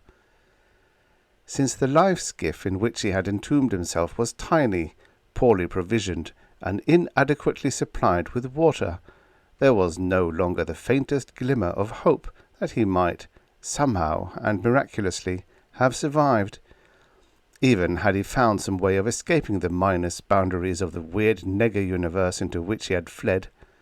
Therefore, today he had been formally buried, in spirit, so to speak, or by remote control, the way the old boys in the 19th century used to bury lost mariners, with a long cortege and a tall stone engraven with the words, "Here lies so-and-so, lost at sea." Only this being the enlightened 22nd century, and we being a bit more reasonable, Biggs's marker read, "In memory of Lieutenant Lancelot Biggs, lost in space." So we were a sad-looking trio when we came back to the apartment which Lance Biggs and I used to share near Long Island Spaceport. Cap Hansen had lost the finest first mate to ever tread the ramps of a space lugger. I had lost the best friend a man had ever had, and Diane, well, her loss was the greatest. She had lost the man she loved, the lean, gangling man to whom, had not fate's grim hand intervened, she would now be married. And like I said, folks call me hard-boiled, but I reckon I'm only gently poached compared to the men who operate under the title of big business, because when we entered the apartment, the telephone was jangling like an opium addict's nerves, and when I picked it up, I was talking to the assignment clerk of the IPC, the corporation from which we draw our weekly credit checks. "Donovan," he yelped. "Is that you, Donovan?" I said. "Is Captain Hansen there?" I glanced at the skipper, whose arms were about his quietly sobbing daughter. He was a gruff old codger, Hansen. A more irascible space tyrant never lifted grabs. But he had a heart, buried somewhere beneath that crust. A heart that was now as hurt and grieved as my own. "Why?" I asked. "Never mind why," snapped the AC. "Put 'em on." I said grimly, "Okay, Buster, I'll play toddle-top with you. I'll put him on now, and take you on the next time I see you. Skipper?" And I handed him the phone. Whatever the AC told the old man, it threw a jolt into him. I saw Hansen stiffen like a rheumatic neck, and he roared, "What? Impossible! Why, you damned young Japanese!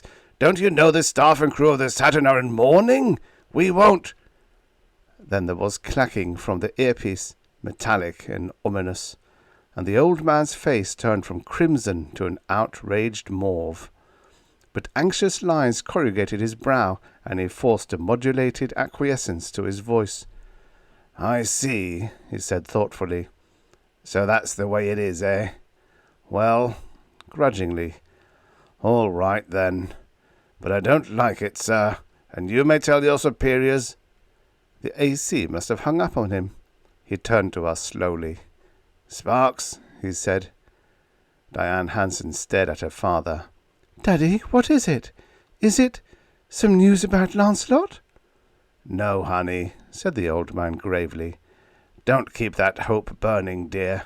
You'll only torture yourself. This is something entirely different. Something—" His stifled anger burst out afresh. "Something dastardly. They should be boiled in oil, the whole rotten kit and caboodle of them. But I'm helpless. Orders are orders. Sparks, get in contact with the staff and crew immediately. Tell them to pack the duffel and be aboard the Saturn by midnight." I said, "What?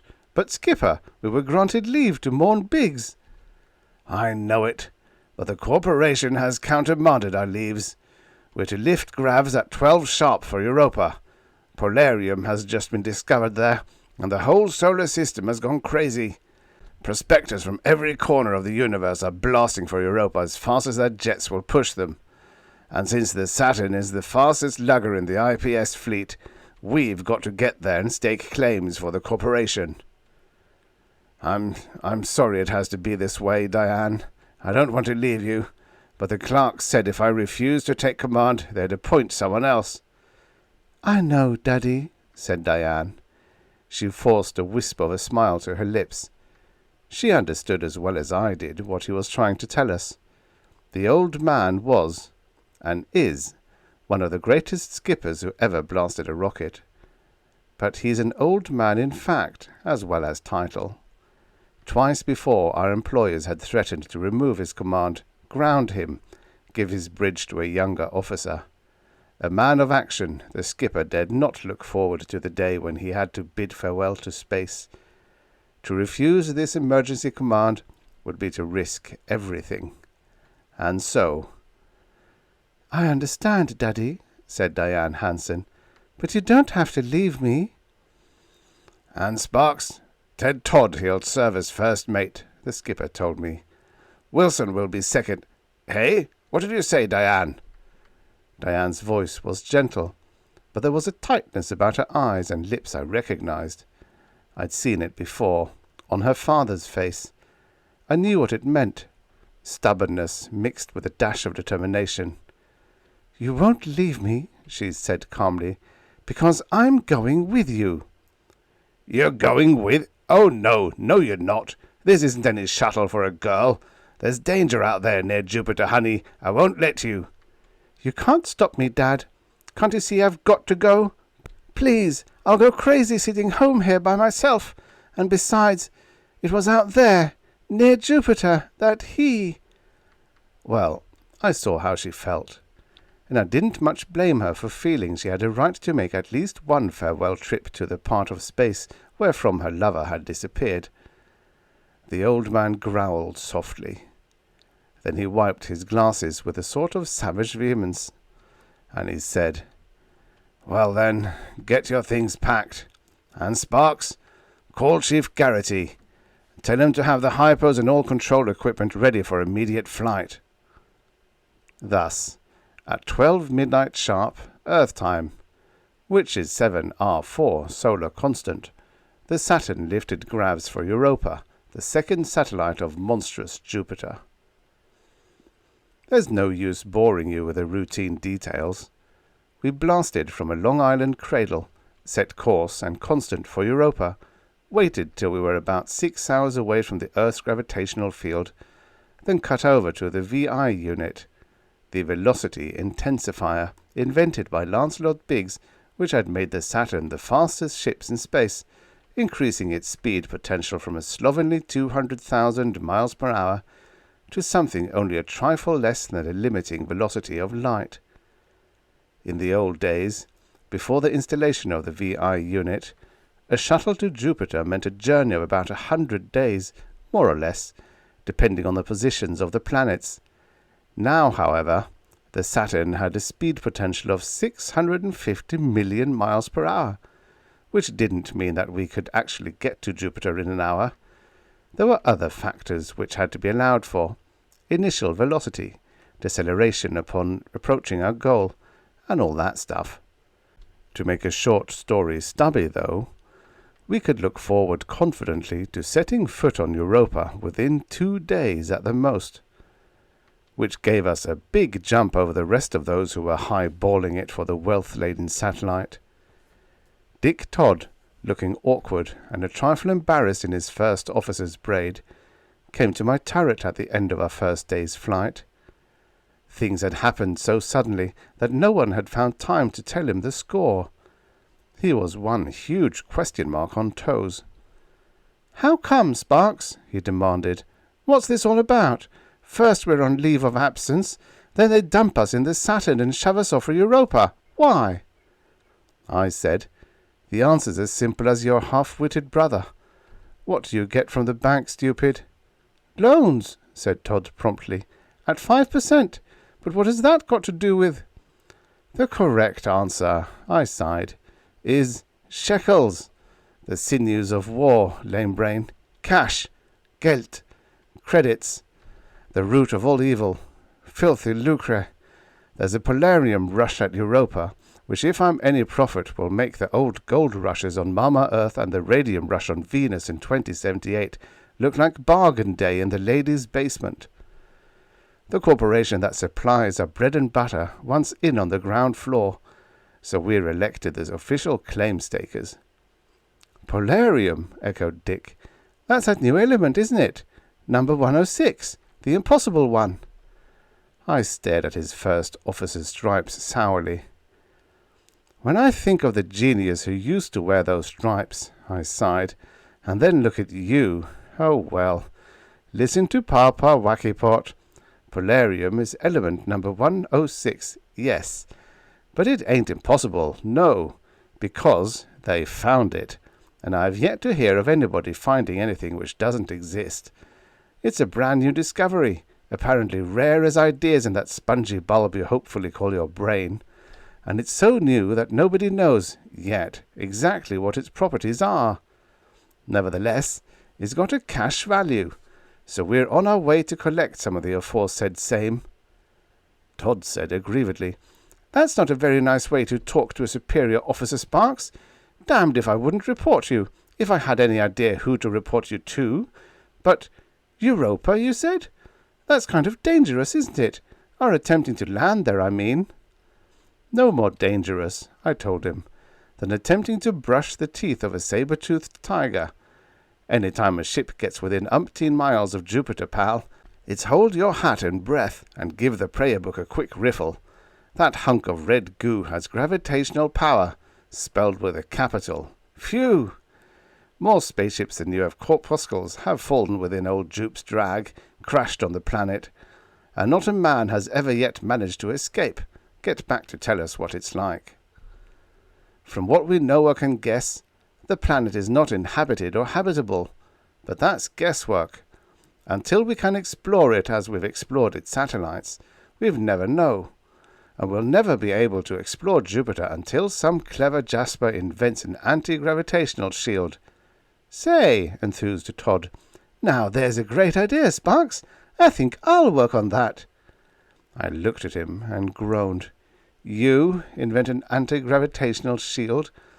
What are you going to use for brains? Buttons? I've never known but one man in my life with a genius to pull that miracle, and he's dead. Lance Biggs. I hope that wherever he is, he can't hear you. He'll be rolling over in his grave so fast they'll call him Revolving Biggs. Either that, or he'll come back and haunt you for daring to. And then it happened. Todd, who had been listening to me petulantly, suddenly stiffened. His jaw dropped, his eyes popped out like marbles on stalks, and his hair climbed 2 full quivering inches off his scalp. "Sparks!" he wailed. "Don't say that! Behind you!" Then he keeled over in a dead faint. I turned. My heart took a running leap for my lips, and I think I screamed, because I was staring at a thin, wavering nebulosity, a form grey and ghastly, a transparent simulacrum of Lancelot Biggs. What happened next, I wouldn't rightly know. All I know is that for the first time I realized how a deep-rooted tree must feel when a pup comes sniffing at it with malice in his eyes. My brain said, "Get going, babies, double quick!" But my pedal extremities were as nerveless as a batch of yesterday's dough. But there was nothing wrong with my senses. On the contrary, they were as sharp as a creditor's letter, and for the first time in my life I realized that the old stories you hear about ghosts are on the up and up. For this shimmering wraith of Biggs carried along with it all the visual, audible, and olfactory accoutrements with which the ghosts of lore were usually endowed. My ears hummed with a high, thin singing, a sort of weird, unearthly harmonic vibration. There was a biting odour in my nostrils, a scent so subtle I could not tell whether it were charnally repugnant or just plain annoying. The phantom itself was grey, drab, colourless, immobile, tense, strained of visage. For a moment its white lips seemed to move. Then it was gone. As quickly as it has come, it was gone, and the paralysis left my limbs, and I was on my knees beside Todd, shaking him. He came out of his blackout, howling. "Did you see him, Sparks? It was Biggs's ghost, standing right there." "What the hell's going on in here?" interrupted the irate voice of Cap Hansen. The door had burst open. He stood in the archway with Diane a few feet behind him. "What's all this, Mr. Todd? The 2 of you grovelling on the floor. Drunk again, eh? Well, my 2 fine sirs—" Todd pulled himself to his feet uncertainly. His voice was cracked, incoherent. No, sir. Something horrible. This ship is haunted, sir. I saw... Oof!" My elbow caught his breadbasket just in time. His next words represented my own private opinion, but I didn't want Diane Hansen to hear them.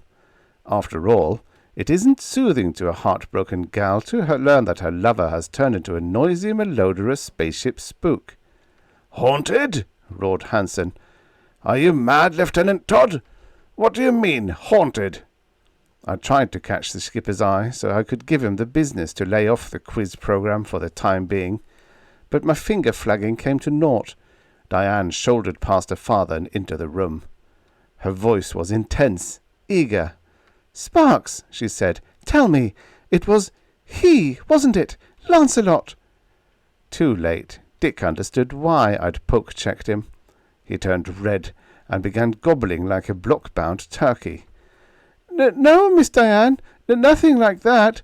Bert and I was just having a little horseplay. We had a drink. Don't lie to me, Dick. It was Lancelot. It must have been. I saw him myself." Well, that was one for the books. It was our turn to gape. Cap Hansen stared from one to another of us wildly. "What's this? You saw Lancelot, Diane? Where?" "In my cabin. An hour or so ago. I was trying to take a little nap. Something wakened me. I don't know what. And I saw him standing in the middle of the room. He was so pale, so thin and so sad. Oh, Daddy." She buried her face on his shoulder. Hansen said, "Now there, honey." He looked like an accident hunting for some place to happen. He stared at us dismally. "Is that the truth, boys? Is that what you saw?" We nodded. I said, I'm not what you might call a superstitious guy, Skipper, but I know what I see. It was his ghost, all right. Todd wailed miserably. And it was all my fault. I brought the haunt on by bragging. Nonsense, snapped the old man. He wore a worried frown on his pan. He released Diane, took a few swift paces across the room, spun, came back to us. Sheer nonsense, he repeated angrily. It isn't reasonable. I said, Yeah, I know. That's what folks have been saying for centuries, Skipper, that ghosts aren't reasonable. But the fact remains people see them. That's not what I mean. I don't give a hoot about the possibility or impossibility of a ghostly afterworld. I'm just saying that it's not reasonable that we should see a ghost of Biggs. Lance wasn't that kind of boy. He wouldn't come back from beyond for no better purpose than to frighten the living daylights out of his old friends and the woman he loved. He was a logical man. Here's what I think. If you saw Biggs, we did. Very well. Then it wasn't his ghost you saw. It was some sort of projection of him. Don't ask me what kind, or how he did it, or where he is. But I'll bet my last cent Lancelot Biggs is not dead. The pronouncement galvanized Diane. Her eyes shone, and she cried, Oh, Daddy, do you mean that? Looking upon her joy, I groaned inwardly. It was cruel of the old man to reawaken false hopes in her like that. As I said before, I know what I see. And that vision of Biggs didn't look like the projection of a living man's image. It wasn't flat. It was transparent and tridimensional, and filmy. I opened my mouth to protest, but I never got one chirp out of my peeper, for at that moment the turret audio rasped to life. Chief Garrity's grizzled face gleamed on the screen, and the CE's Scottish burr accosted us with accusing indignation. Captain Hansen, sir! Yes, Chief. Will you be so kind as to accept my resignation, sir, effective immediately? I will not have further dealing with such scandalous nonsense as is now going on down here. Hansen snarled. Resignation be damned, Chief. I've got troubles of my own. Don't come belly-aching to me because you can't handle your own men. 'Tis na my men are a blathering, declared the Chief in high dudgeon. 'Tis one of your own men who by all rights should be dead and planted these past 7 weeks. 'Tis the ghost of the late Lieutenant Briggs, down there trying to give my men orders for the construction of some fantastic machine. I think we all must have said something, but what I said I can't remember, for I was conscious only of Hansen's exuberant roar. See, I told you so! And of Diane's glad little cry, Daddy, let's go down! Then we were all highballing it down the ramps toward the engine room. What we found there was bedlam. Bedlam in greasy overalls. The hypos, hooked up to the VI unit, were perking along in their usual smooth fashion. The rotor pistons were chugging back and forth in the channels with the calm precision of a 5-year-old sucking a lollipop. But in one corner of the room, the members of Garrity's black gang were huddled, wide-eyed, white-faced, closer than a duffer and his topped drive. In another corner stood Chief Garrity, staring with speechless wrath at a figure in the middle of the floor. The figure was that which we had seen up topside, the wavering spectre of Lancelot Biggs. It's funny how the mind works. Even in that moment of stress, I found myself thinking that translation into the afterworld had not done much to improve Biggs's handsomeness. He didn't look much like the chubby cherubs or stalwart angels you see pictures of. He was the same old Biggs I'd known and loved. Tall, gangling, lean to the point of ridiculousness. Dressed in space blues, rather the worse, I thought, for wear. Tousle-haired, grave-eyed, with that old familiar Adam's apple bobbing up and down in his scrawny throat like a half-swallowed orange. There was one difference, though. He was not quiet, motionless, as he had been when I had seen him in my turret. There was a look of fretful anxiety in his eyes. He was gesturing impatiently to his awestruck watchers, motioning them to approach him. His lips were moving, but no sound issued from them. There was in the air that same high, thin whining I had noted before, that same sharp, rather ammoniac odour. Then Diane cried, "Lance! Oh, Lance, darling!" and rushed forward, straight toward, up to, into, and through the spectre of her lost lover. And she stopped, dazed. Her arms waved wildly. But he's gone! He's not here! Where did he—" I choked weakly. "Don't look now, Diane, but you sort of, broke him up. Little chunks of him are floating around you." Which was the God's honest truth, so help me. When she burst into that phantom, it popped apart like pieces of a jigsaw puzzle, shattered into 1,000 little shimmering, quivering bits, as an image will shatter in a quiet pool when you chuck a rock into it. Diane stepped back. The hunks of Biggs came drifting back together again. I saw now that he wore a happy smile. His lips moved, and we read the name he spoke. Diane. Hansen whirled on the scowling chief engineer. "How long has he been here, Chief? What's he want?" Garrity's reply was as sultry as a Venusian sunset. "And just how, Captain Hansen, would I be capable of knowing the desires of a disembodied spirit? I'm on a broad experience, sir, but I dinna pretend to comprehend ecclesiastical mysteries. Shoo!" He waved his arms at the ghostly Biggs. "Go away, ye bodiless demon! From ghoulies and ghosties and all sorts of beasties and things that got boomp in the nicht. Oh, Lord, deliver us!" Hansen turned to me in desperation. "He's trying to tell us something, Sparks. You and him was friends. Can't you understand him?" I was already pondering that problem. It was plain that Biggs's motions were not purposeless, that he was trying to communicate some message. I stepped forward, facing the wraith, formed short words clearly on my lips. "Lance, can you hear me?" He shook his head. "But you can read writing?" I had some crazy idea of scribbling messages to him for his perusal. Of course, it was a one-way ticket to the observation ward if anybody ever found out I'd been holding a chalk talk confab with a ghost. But he didn't like that idea either. He raised both arms. Then he did a funny thing. He started waving his paws in the air. Left paw, right, right again, left, left. Todd groaned and looked for a soft spot to faint on. "Not only a spook," he wailed, "but a dancing spook." "Shut up," I yelled.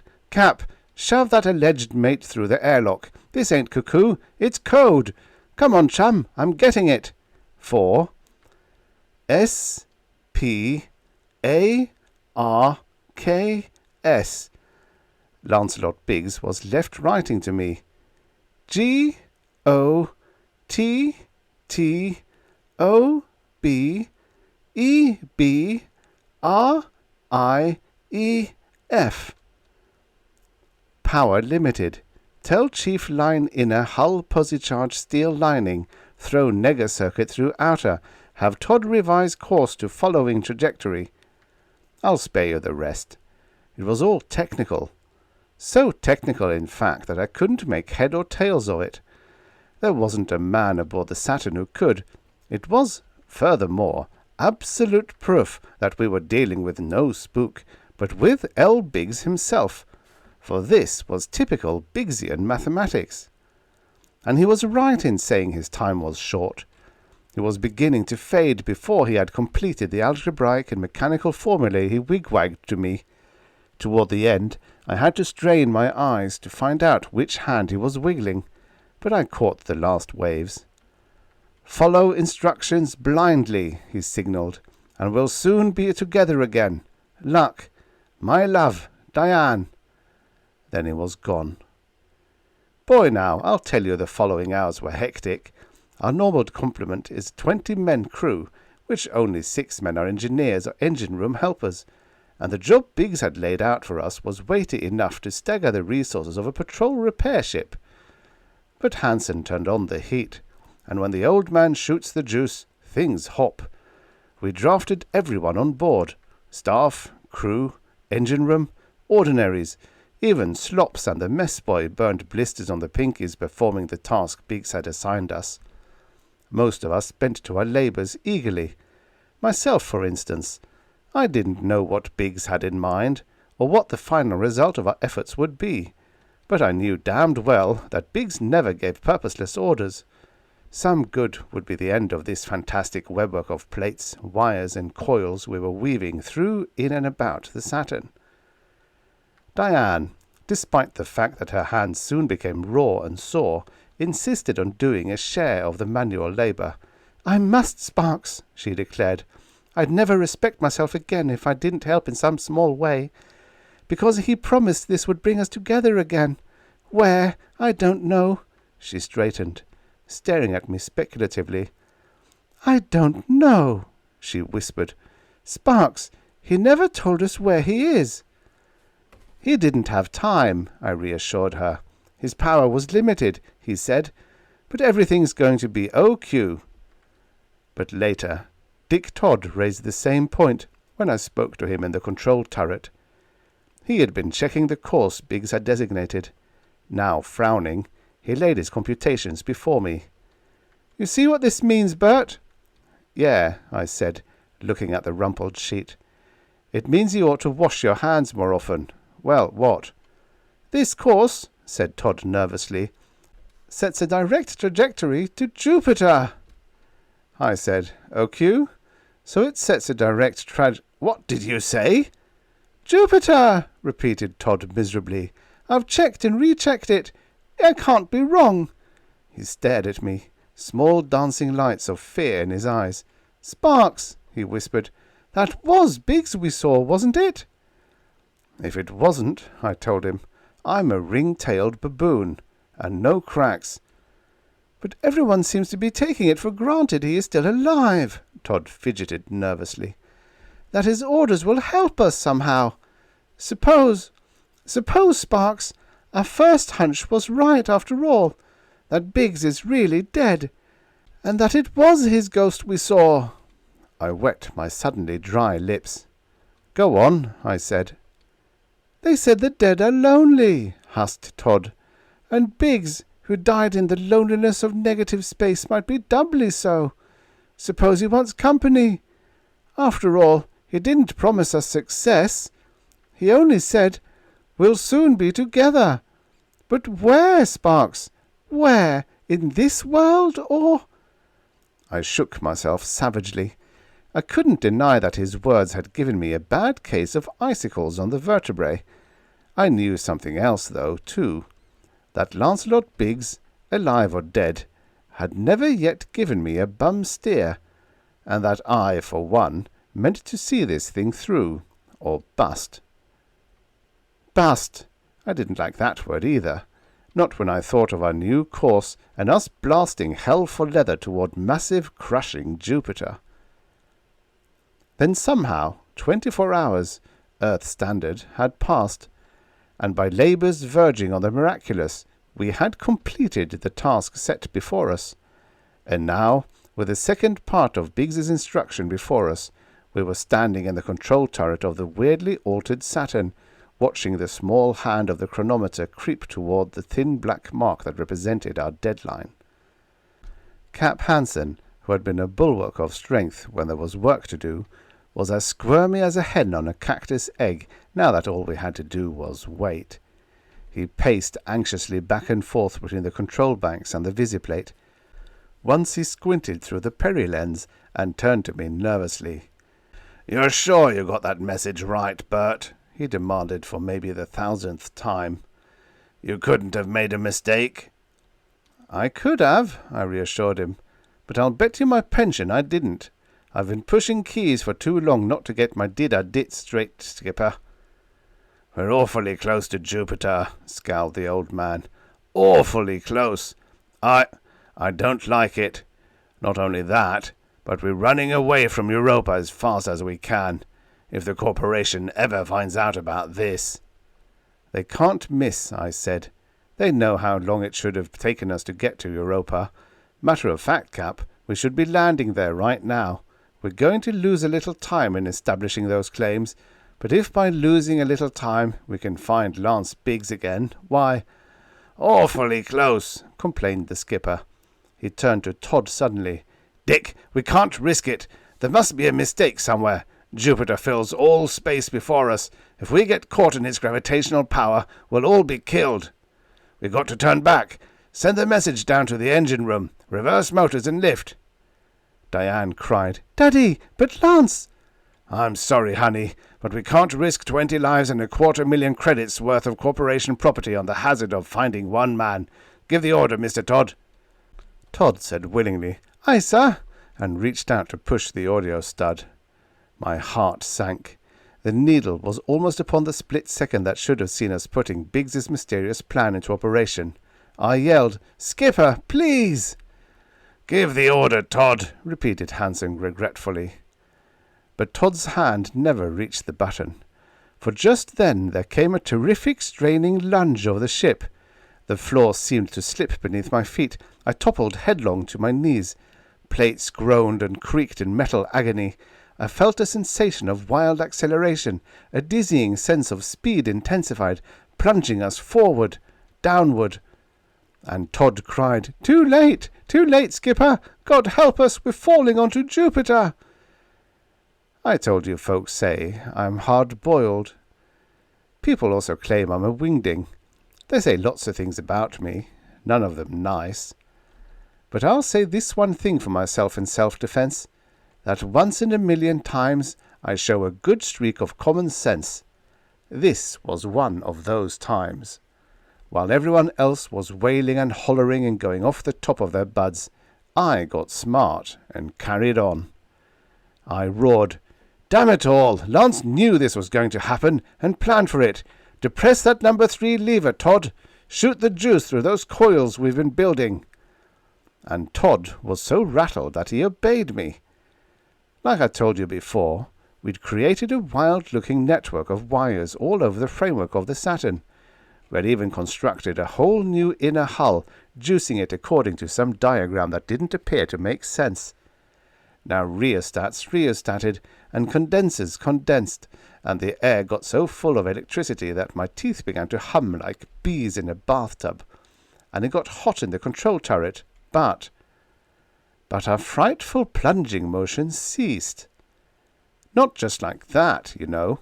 I don't mean we stopped stock still and hung motionless in space, but we drifted into an easy glide, a gentle leaf in the breeze sort of motion. Cap Hansen's jaw fell down to his 4th button. A gasp worked his way out of his lumbar region. It's impossible," he said. I don't believe it." I didn't either, for what we were seeing mirrored on the turret visiplate was something no man in the universe had ever seen before and lived to tell about it. We were seeing the troposphere, the stratosphere, the surface atmosphere of the massive planet Jupiter at easy visual range, and we were drifting to solid ground so gently that we were in no more danger than a parachutist approaching a field full of sofa cushions. It didn't even occur to me then to notice how far off the scientists had been in attributing fantastic characteristics to unstudied Jupiter. Because its density was so much less than Earth's, they had envisioned it as a gaseous or semi-liquid planet, which was so much hogwash. It was a normal-sized core surrounded by blankets, thousands of miles deep, of atmosphere. It was lush, luxuriant, green, steamy with vapors, riotous with vegetable life. Protected by its swaddling clothes, it was the most likely abode of life man had ever found outside his native Earth. But as I say, I scarcely noticed this at first. I was conscious only of my own pulse-numbing astonishment, of the casual, lazy motion of our ship, of Captain Hansen gasping beside me in a cracked, incredulous voice, "Anti-gravitation! He's found it!" Our task was not yet done. The instructions called for the lifting and depression of a dozen more studs, but by now Dick Todd, who is a damn sight better navigator than he is mental giant, was hunched over his controls playing the intricate keys like a master organist. In 3 hours that sped by like as many minutes, we had gained the surface of Jupiter. We sought the declension points Biggs's ghost had set forth to us. We hovered over the juncture, spotted a small glistening mote of silver beneath us, lowered on our amazing anti-gravitational beam. It was a perfect landing. Less than an eighth of a mile from the lean, gangling, radiant, unspace-suited figure who came racing across the field toward us. Afterward, when everyone had stopped trying to talk at once, and a modicum of coherence worked its way into our glad reunion, I pressed Biggs for explanations. He grinned in that amiable, modest way of his. "Why, it wasn't much, really, Sparks," he protested. "I never was lost in hyperspace, of negative space at all. You see, when I cut myself loose in the life skiff from the infinite mass of the Saturn, in order to re-establish the ship's finiteness, I also made my own craft finite again, which is pure common sense. Anything less than infinite is necessarily finite." "Comes the dawn," I groaned, "and I like to think I've got brains. But go on." "Well, by sheer accident, the spot in space where I became finite again happened to be here, on the surface of Jupiter. I was pretty much surprised, as you can guess, to learn that this is a definitely habitable planet. Good air, plenty of food and water, no handicaps but his tremendous bulk." He sobered momentarily. "None of the others who ever crashed here survived, I guess," he said. "I found 3 or 4 spaceships, broken to bits. Well, anyway, I realized that the only way for me to ever get away was to find some method of counteracting the planet's terrific gravity. And it suddenly occurred to me that the answer lay in a laboratory curiosity created way back in the 20th century. A piece of magnetized steel that floated within upright supports above a counter-magnetized plate. I adapted this principle and gave it a few refinements of my own. The instructions I gave you created a dual magnet hull for the Saturn. Inner hull positively charged, outer hull negative. Counterbalance, you see. The outside of the ship repelled the gravitational attraction of Jupiter so strongly that it could never have landed. The inner hull tempered the effect of the outer so that an easy drifting motion was obtained. You should vary the speed of this simply by altering the amount of EMF running through the coils." "We discovered that," interrupted the old man, "but you still haven't told us, son, about your ghost. You like to scare the almighty hell out of all of us. How—" Lance grinned shyly. "Well, I can't take credit for that, Skipper. You see, it was sheer accident. I found a deposit of some strange new substance here on Jupiter with the most peculiar properties. The stuff seemed to polarize light at its source and reorganize it into a tri-dimensional image at a distance which can be controlled by electric power. When I discovered that my own life skiff couldn't make the long trip to Europa or Io, I decided to project my image out into space in the hope I'd find someone. The telekaleidoscopic rays, I guess we can call them that till we get a better name, are naturally attracted to metals. This cut down the haphazardness of the attempt. It was sheer chance, though, that you should be my rescuers, though I might have known you wouldn't abandon me without a long search. I'm mighty grateful to you, sir." His words struck Hansen like a thunderclap, and the old man groaned. "Oh, me God!" "What's wrong, Skipper?" "I just remembered. We were supposed to be on Europa 24 hours ago. By this time, all the available claims will be gobbled up. When the corporation learns about this, we're all going to be sunk." Diane said indignantly, "Ridiculous! You've made the first landing on Jupiter, Daddy. Surely that should be enough glory for them." "That's glory," admitted Hansen dolefully, "but it ain't enough glory for them. I know this outfit, honey. I've been working for them, man and boy, for nigh onto 40 years. Their motto is, get all you can, and then some. It ain't going to matter to them that we found our lost first, discovered antigrav, and made the first landing on a new planet. No, siree. They sent us out to find polarium deposits, and if we don't come home with the best claim—" Biggs said, "Polarium? Did you say polarium, Cap?" "That's what I said," groaned the skipper. "Now be a good boy, Lance. Go away and let me suffer in peace." "Why?" grinned Biggs. I don't believe there's any reason to suffer, Captain, because, you see, that strange new substance I mentioned, the one out of which I constructed my telekaleidoscope, is polarium. There are tremendous deposits of it here on Jupiter. Why not? This is the mother planet of Europa. So, there you are. That's Lancelot Biggs for you. Screwball, genius, wizard, and luckbox extraordinary. Toss him in a mud puddle, and he'll come up clutching a diamond every time. Not once in a while.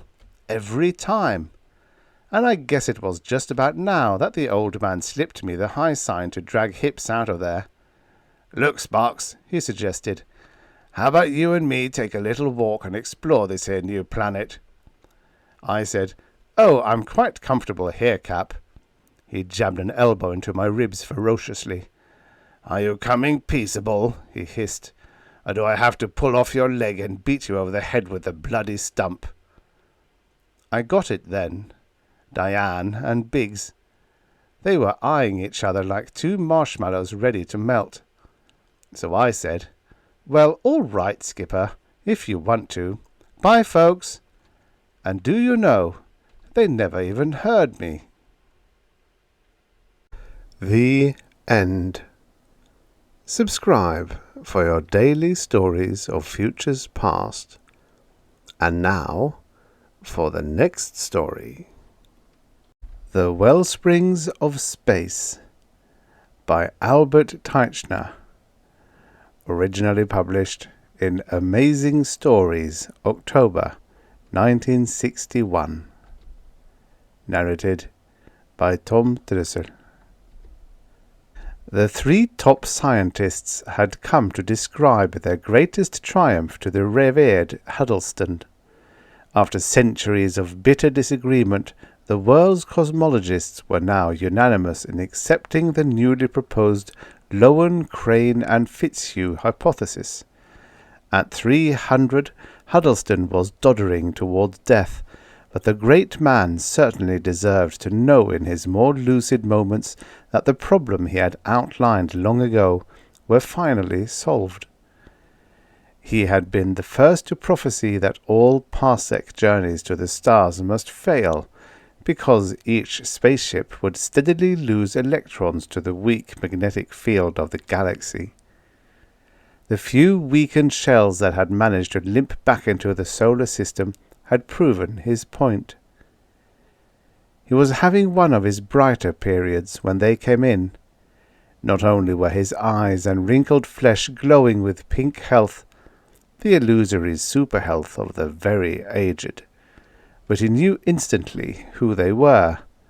"My best pupils," he chuckled, curling his plasti-patched lips. "May your lives be as long and as happy as mine has been."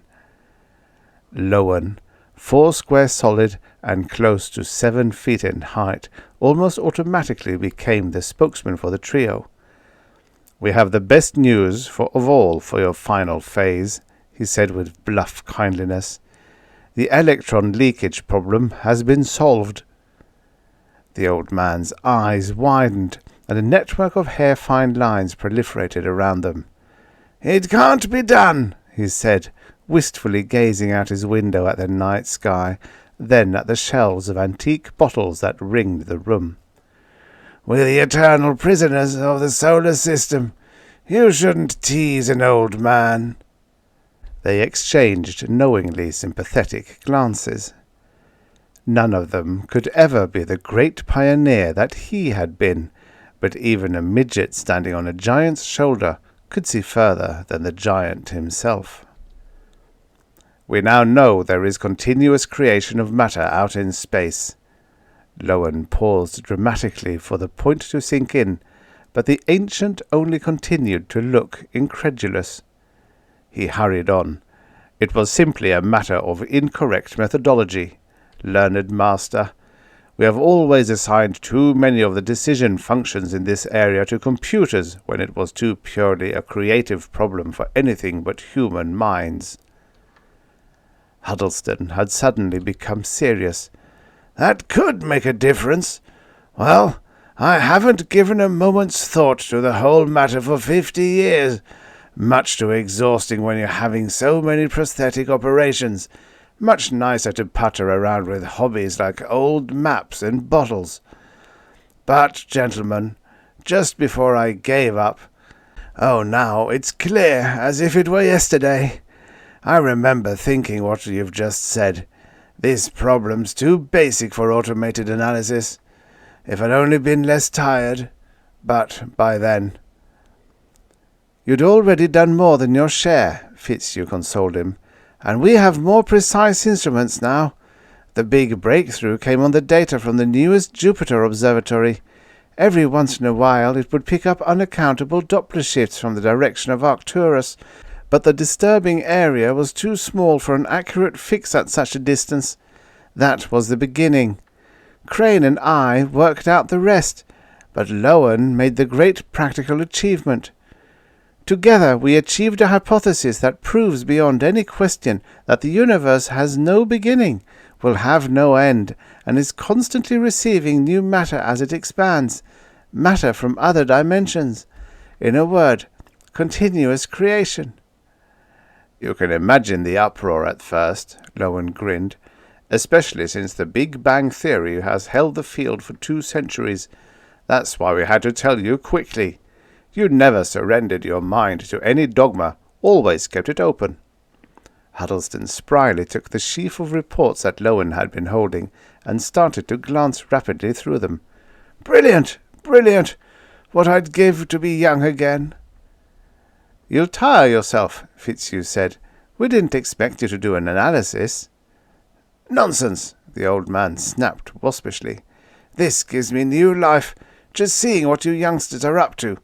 Of course, though, continuous creation can't make any difference as far as a parsec travel is concerned. But it does, they all shouted. Huddleston laughed. Now, gentlemen, just because hydrogen atoms are springing into being from nothingness throughout space doesn't mean... That's not how it is, Crane said, speaking down to Huddleston as if he were the tallest man in the room, not the shortest. Lowen has shown that continuous creation does not take place everywhere. That's his great practical discovery, and... It happens at specific, restricted points, Lowen broke in. Great streams of hydrogen and free electrons welling into our universe the way water does out of dry ground. Huddleston let the report slip from his hands onto a table and stared at them. He was very pale now. My God! I think I see what you're getting at. They considered each other, bewildered by his reaction to such good news.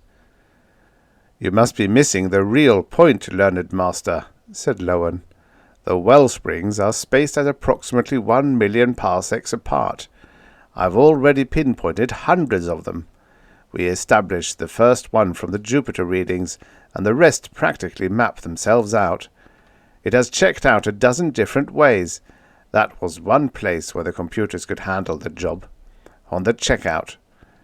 He tapped the report with his thumb.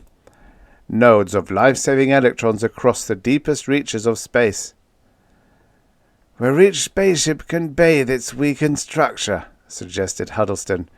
Refill every lattice gap where electrons have dropped out. Exactly. You still can always see to the heart of the matter, learned master. Huddleston sank into a chair, shaking his head as if dazed. It won't work. Why not? They demanded, astounded. I don't know. I just know that it can't work. You never get something for nothing. What would you lose at each wellspring? Nothing, Lowen insisted. You see, the ship's structure would be strengthened as the empty electron positions were refilled. Then we would shift back into hyperdrive and move on to the next wellspring. The ancient system of caravan waterholes, but on a cosmic scale. The old man pounded the table energetically. No. Oh, I'm willing to accept your calculations as far as they go. You're all excellent students, and have had distinguished careers, and you're in your 80s at the first peak of vigor. But nothing can be this convenient. I sense that the problem lies... He was chalk white now, his hands shaking. "Lies in those maps of ancient Manhattan. Did Broadway go into Grand Central, or stop at North Michigan Avenue?" "Annie! Annie!" he shouted. "Where are the subway maps?" His niece came running into the room, carrying some rare antique maps, and gasped as she saw him. "You'll all have to go," she whispered. "I've never seen him this bad before." "Here, Uncle, here are your favourite maps." He took them from her with quivering fingers, mumbling something about it being time. "One more question," Lowen persisted. She whirled on him, anger making her look much younger than her nearly 2 centuries. "Get out of here, the whole bunch of you! Distinguished men! Haven't you the sense to see how he is? All he wants now is his little hobby." "But we have to get an explanation from him," Crane protested. "It's very important." Fitzhugh tugged at his elbow. "Forget it, Crane. His mind's far away now." They retreated to the door. Eunice Huddleston gave them one sharp glance, then turned back to her uncle, who was slipping into sleep, his face still deathly pale. They stopped in the garden outside the great man's house, and Crane shook his head, worried. "I'd give a lot to know what he was thinking about." Lowen thumped his back encouragingly. "He was a very great man, but, well, after 300 years, he's entitled to the special pleasures of senility." "He seemed so lucid for a while," Fitzhugh said. "I mean when he saw the point of moving through the Wellspring nodes to overcome materials fatigue." He shrugged. "No, you're right, Lowen.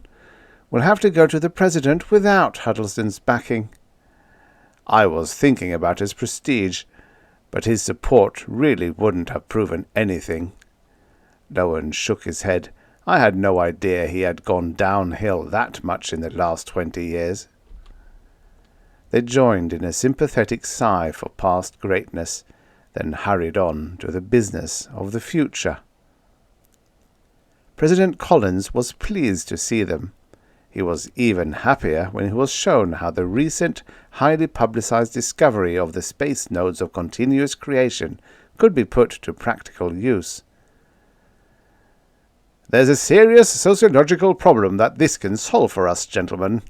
You probably haven't given it much attention since your interests lie in other directions." "We leave that to our political leaders," Lowen nodded. "They're thoroughly competent to do so." "Thank you, Professor."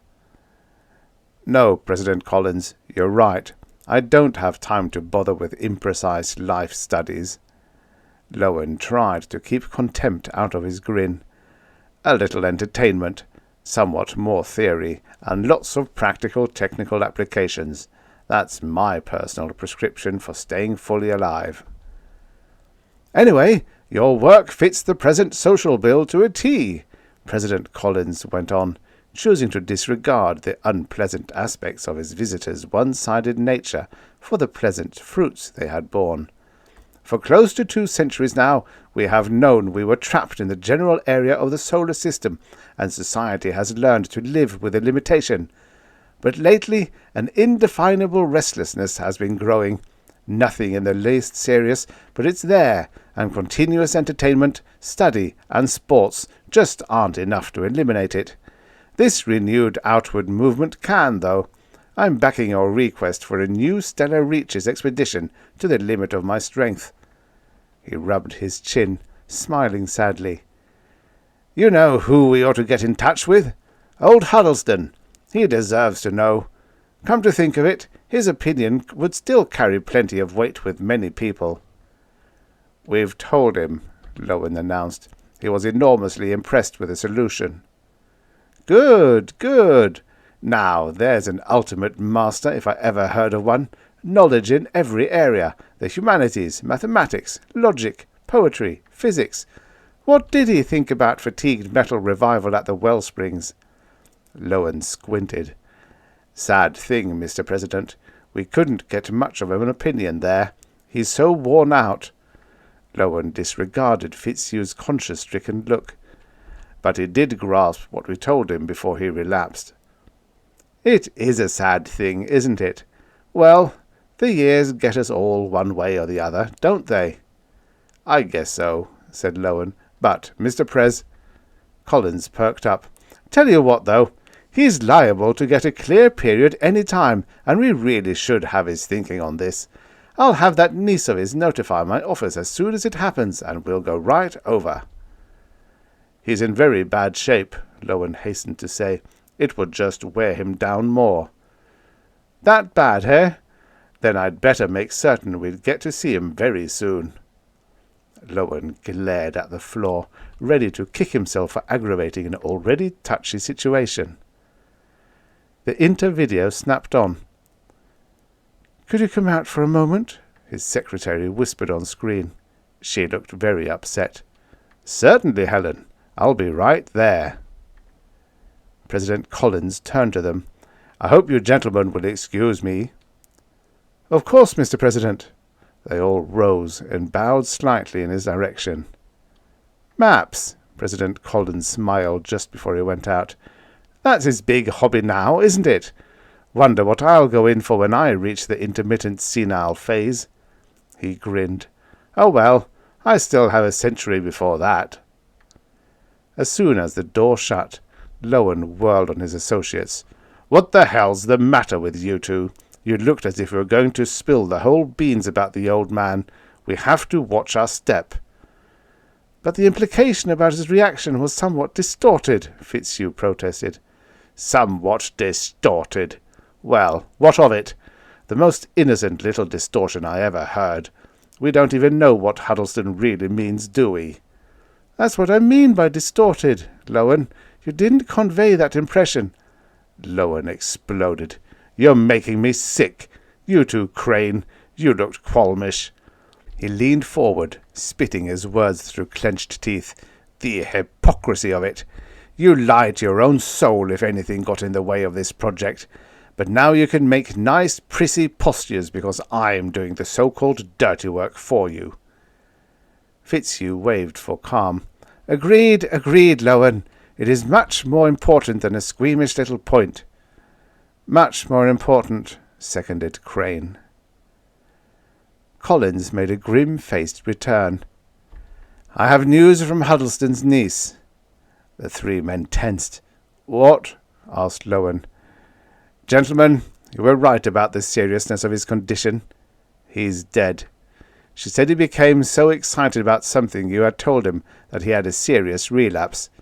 He started to babble incoherently and never returned to articulate speech." They leaned back, more relaxed. "A terrible blow," said Crane. "The least we can do is carry forward his work." "You're absolutely right." Tired, he rubbed his silver eyebrows for a moment.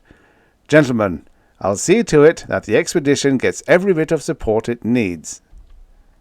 The next month was one of unaccustomed excitement for the tranquilly routine existence of human society. First, the death of the one survivor of the earliest generation of learned masters, and then the announcement about the renewed thrust to the stars that was to be enacted by the three men who had made it possible. There was talk for a time of constructing a larger ship that could carry a full crew complement, but Lowen's arguments had quickly overcome such objections. For one thing, design and execution of the project would take many years. For another, it would require vast expenditures even in the preliminary stages. "Of course, the effort is worth any amount eventually," Lowen had been the first to emphasize. "But why not wait until we see what the results are from the smaller design first?" "Very reasonable," President Collins had agreed. "You three have sacrificed your own interest far beyond the call of duty." This devotion reinforced his decision to have the three men named learned masters before their theory was put to the ultimate test, a move that had been hopefully anticipated in their calculations. Here, though, some public opposition did develop.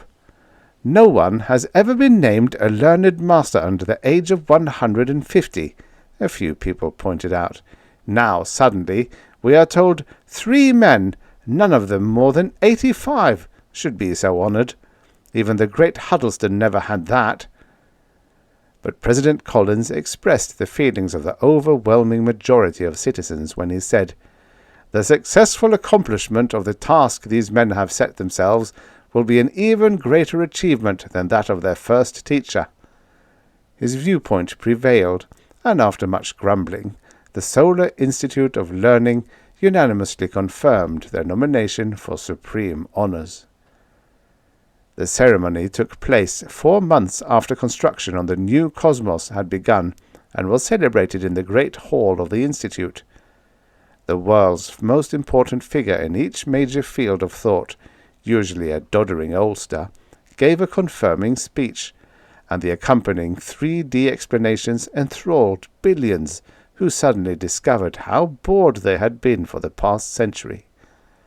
The only flaw in an otherwise glorious day of festivities was a refusal of Eunice Huddleston to participate.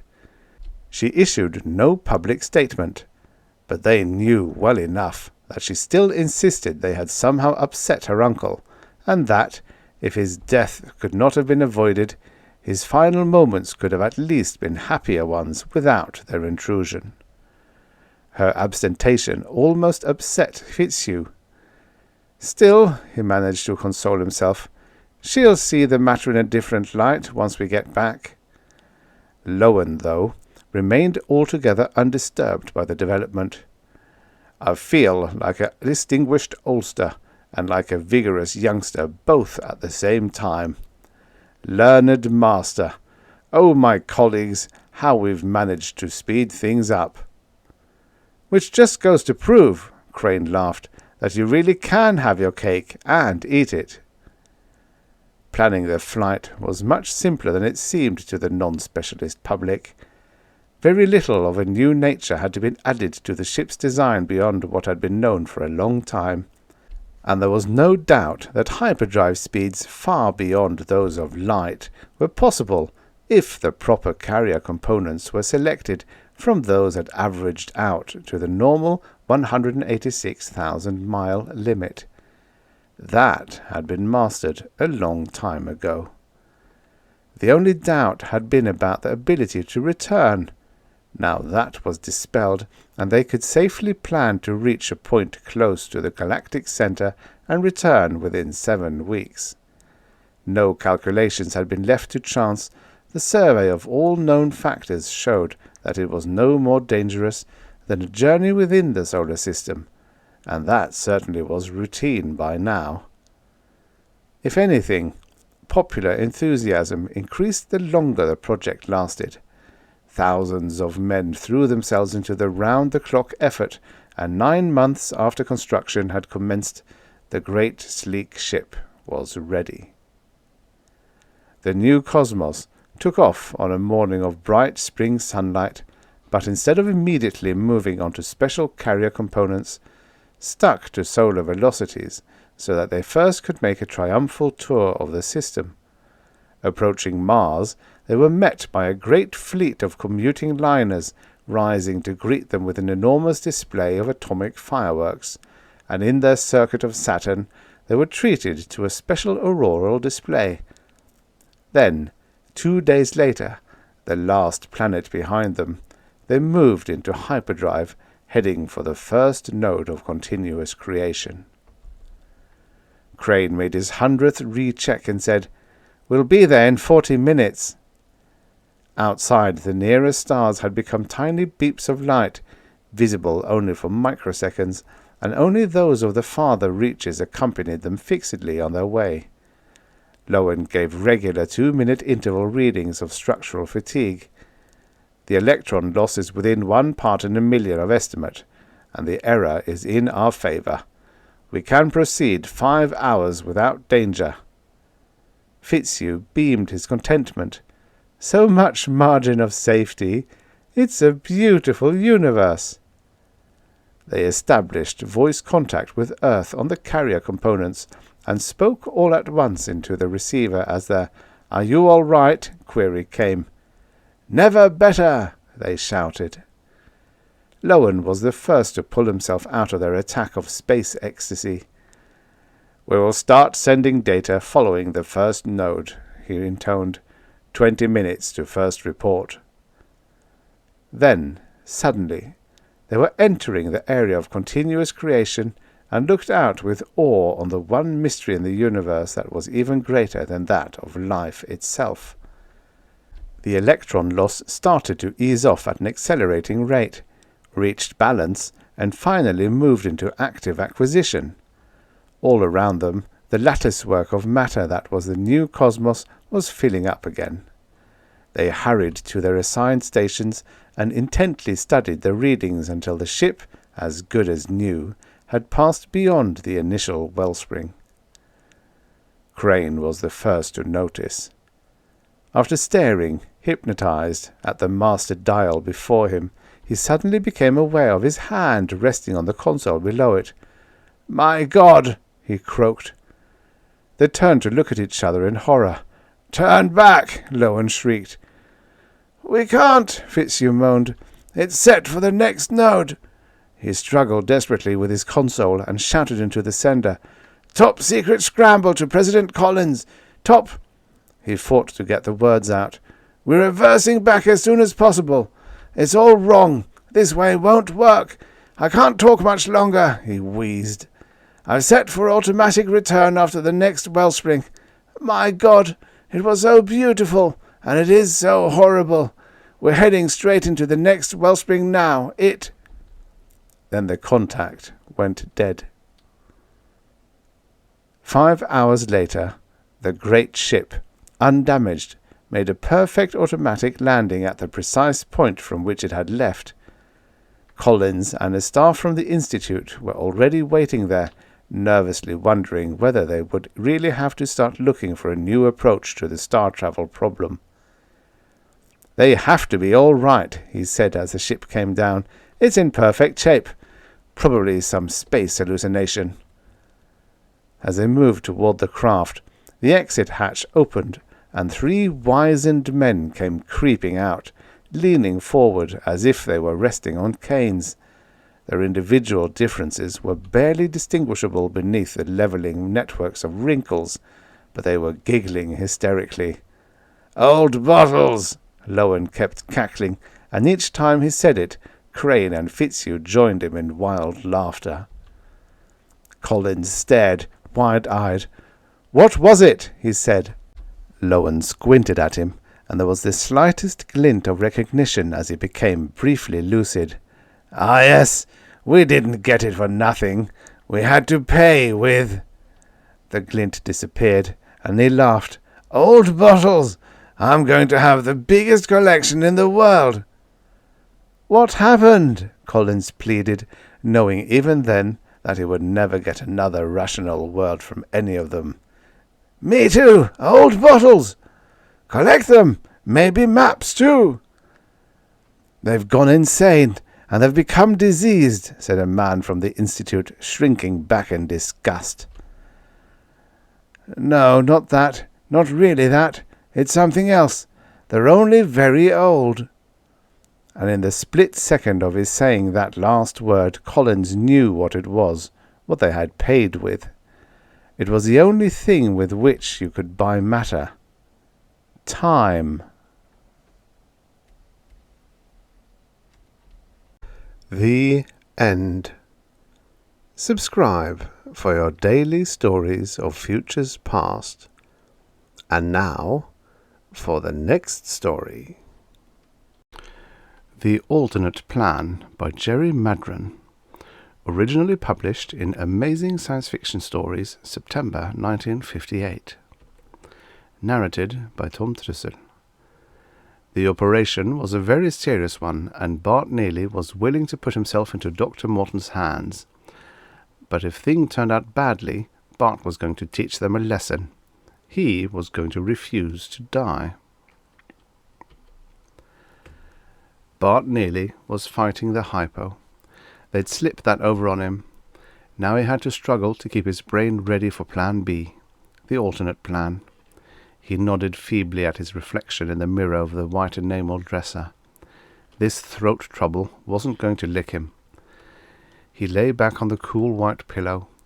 Medical men always thought theirs was the final answer, while psychologists like himself knew there was a broader view of man than the anatomical.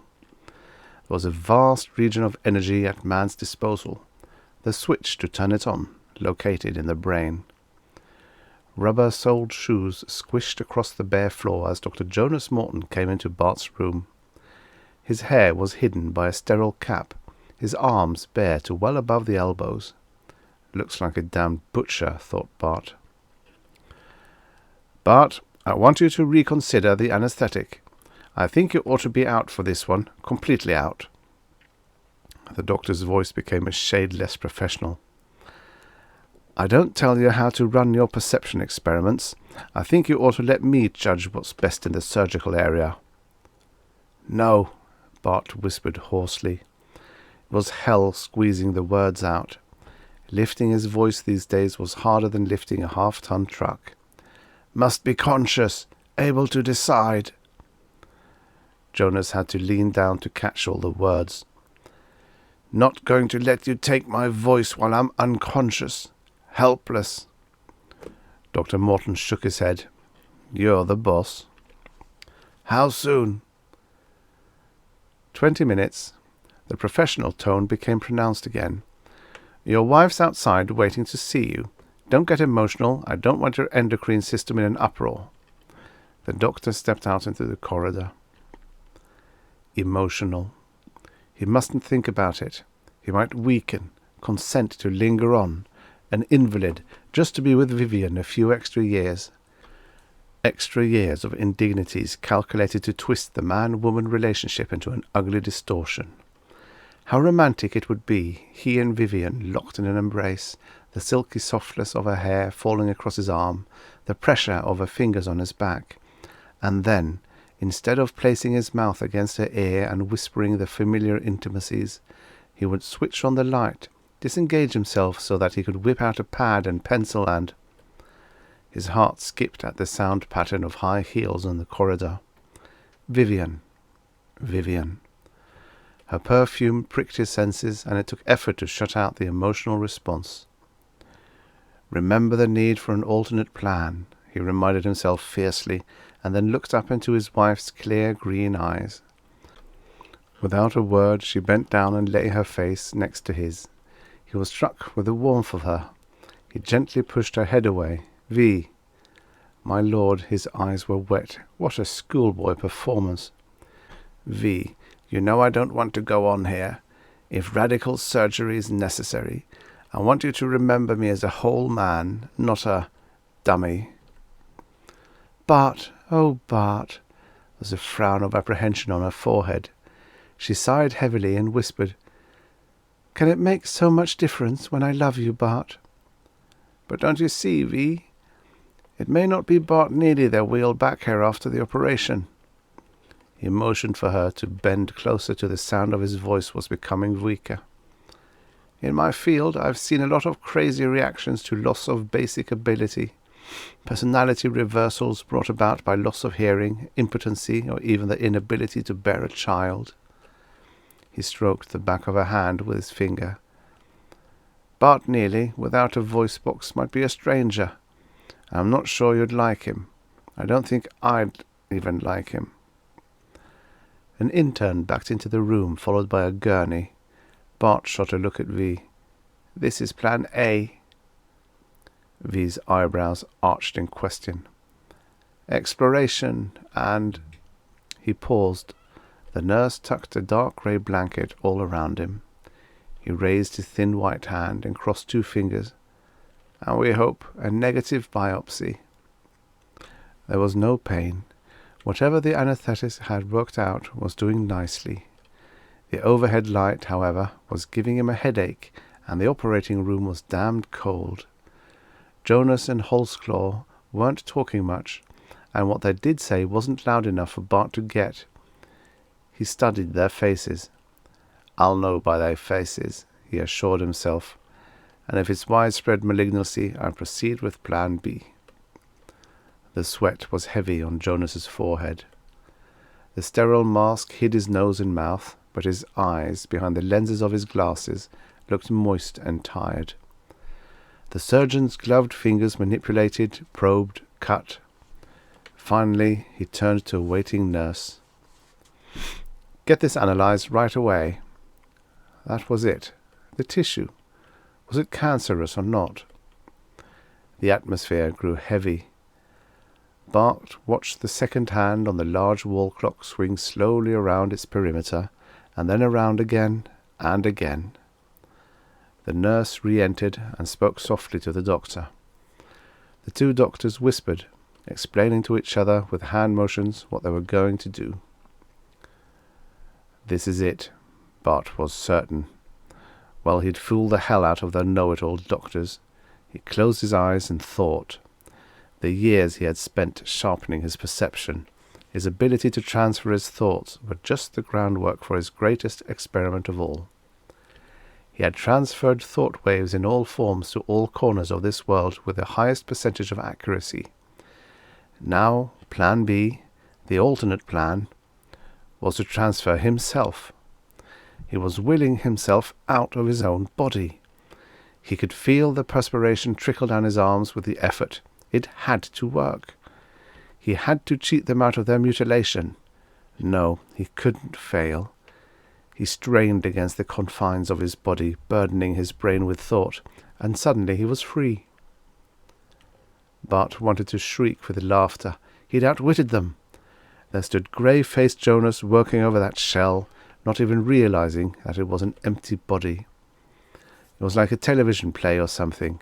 Everyone clustered around a poor stiff on the operating table, repeating the litany of the sawbones, scalpel, sponge, clamps. Bart mentally chuckled and fluttered himself upwards, above the square-shaped hospital with its rows of tiny windows, beyond the polluted air of the city, up and up, until there was nothing to look back on. Nothing. Now Bart perceived something ahead. It appeared to be a body of land. It looked marvellously appealing, dark greens, bright yellows, and all the shades in between. He hurried forward, eager to explore what lay ahead. But as he drew closer, becoming more excited over its possibilities, he struck a cold, hard surface which repelled him. It was like glass, and through it Bart could see a poorly defined figure some distance away. Bart were intrigued. This was a mental barrier thrown up by the fellow on the other side. Well, he'd give the guy some competition. Bart concentrated on cracking the wall, building a visual picture of the breakthrough in his mind. "It's useless. You can't enter here." "Why do you oppose me?" Bart tested the unseen wall, but found no weakness in its structure. "We don't care for your sort." "Is that so? And how have you classified me?" "As a coward, a suicide, a man of meagre resources." "I'm nothing of the kind.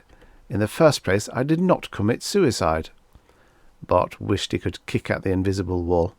"I willed myself away from an imperfect shell. I severed the mind from the body." "Why?" "Because I had cancer of the larynx, and I'd never had been able to talk again. I'd be less than a man." "You are less than a man now." It was a long period of no exchange. Bart decided he had not made himself clear. "I didn't want to live without being able to communicate with other men and women." Communicate. There are a million ways to communicate. Michelangelo communicated. Bach, Beethoven, yes, Elvis Presley communicates. Hemingway, Martha Graham, actors, dancers, even a baby communicates. But speech is the least dependable method of all. Few people can explain their love, their pain, their innermost feelings in words. And often a man speaks his thoughts, and having spoken them, finds he really thinks the opposite. Now this is second-rate expression, and my opinion of you has not been altered by your feeble argument. The other fellow's thoughts came over the wall, pounding against Bart's subconscious. "You consider yourself a man of great intelligence," it went on, "but your lack of imagination makes you less than mediocre. And as for your mind power, well, you see you cannot cross my mental barrier. That's not entirely conclusive. There may be a catalyst here in this area which works in conjunction with your thought processes and not mine. You are familiar with the conditions here, while I only know the earth. You are hardly a challenge to me. However, to satisfy you that you have practically no control, let us make a test on your home ground. All right, you propose the test. Let us see. If you can re-enter your former body while I am willing you to stay here, on the other side of that wall. Aha, you're trying to trick me. I knew before I proposed my plan you would make exactly that excuse in order to escape my challenge. Even in excuses you lacked imagination. Okay, it's a deal. Bart was mad. Start concentrating. I'll show you the power of my mind, both now and after I resume that shell. Bart was furious. He tried to leave the place by the wall. He seemed stuck. There were waves like laughter vibrating against the glass. Bart strained and saw that he had come away a little. He tried again and again. There was a little more distance gained. He tried to build the picture of the operating room in his mind, and while he was doing this, a flash of Vivian exploded in his mind. With that quick image, he felt himself free to drift downward. There indeed was the hospital. Bart hurried to the operating room, hovering near the ceiling light, watching the operating team below. He's gone, Doctor. The anaesthetist looked at Jones. Respiration stopped altogether. No, thought Bart, don't close me out now. Let's open the chest and massage the heart. Yes, yes. I think it's futile, Doctor. We can try. Good old Jonas. Bart floated to the table and forced himself into the shell, which lay white and unmoving under the penetrating light from above. It wasn't easy. Bart tried to move the heavy hand, but it was quite numb. Not a thing. Might as well quit. Holsclaw's in a hurry, damn him. I'll massage a little longer. Bart pushed at the leaden eyelid. No go. Come on, come on. He felt a convulsive chill, a throbbing in his head. I'm getting a pulse. Jonas' voice was excited. Bart knew there was a searing pain in his throat, but shutting it out of his consciousness was the steady thumping beat of his own heart. The end. Subscribe for your daily stories of futures past. If you like this sort of human-read narration, please consider becoming a member of the channel.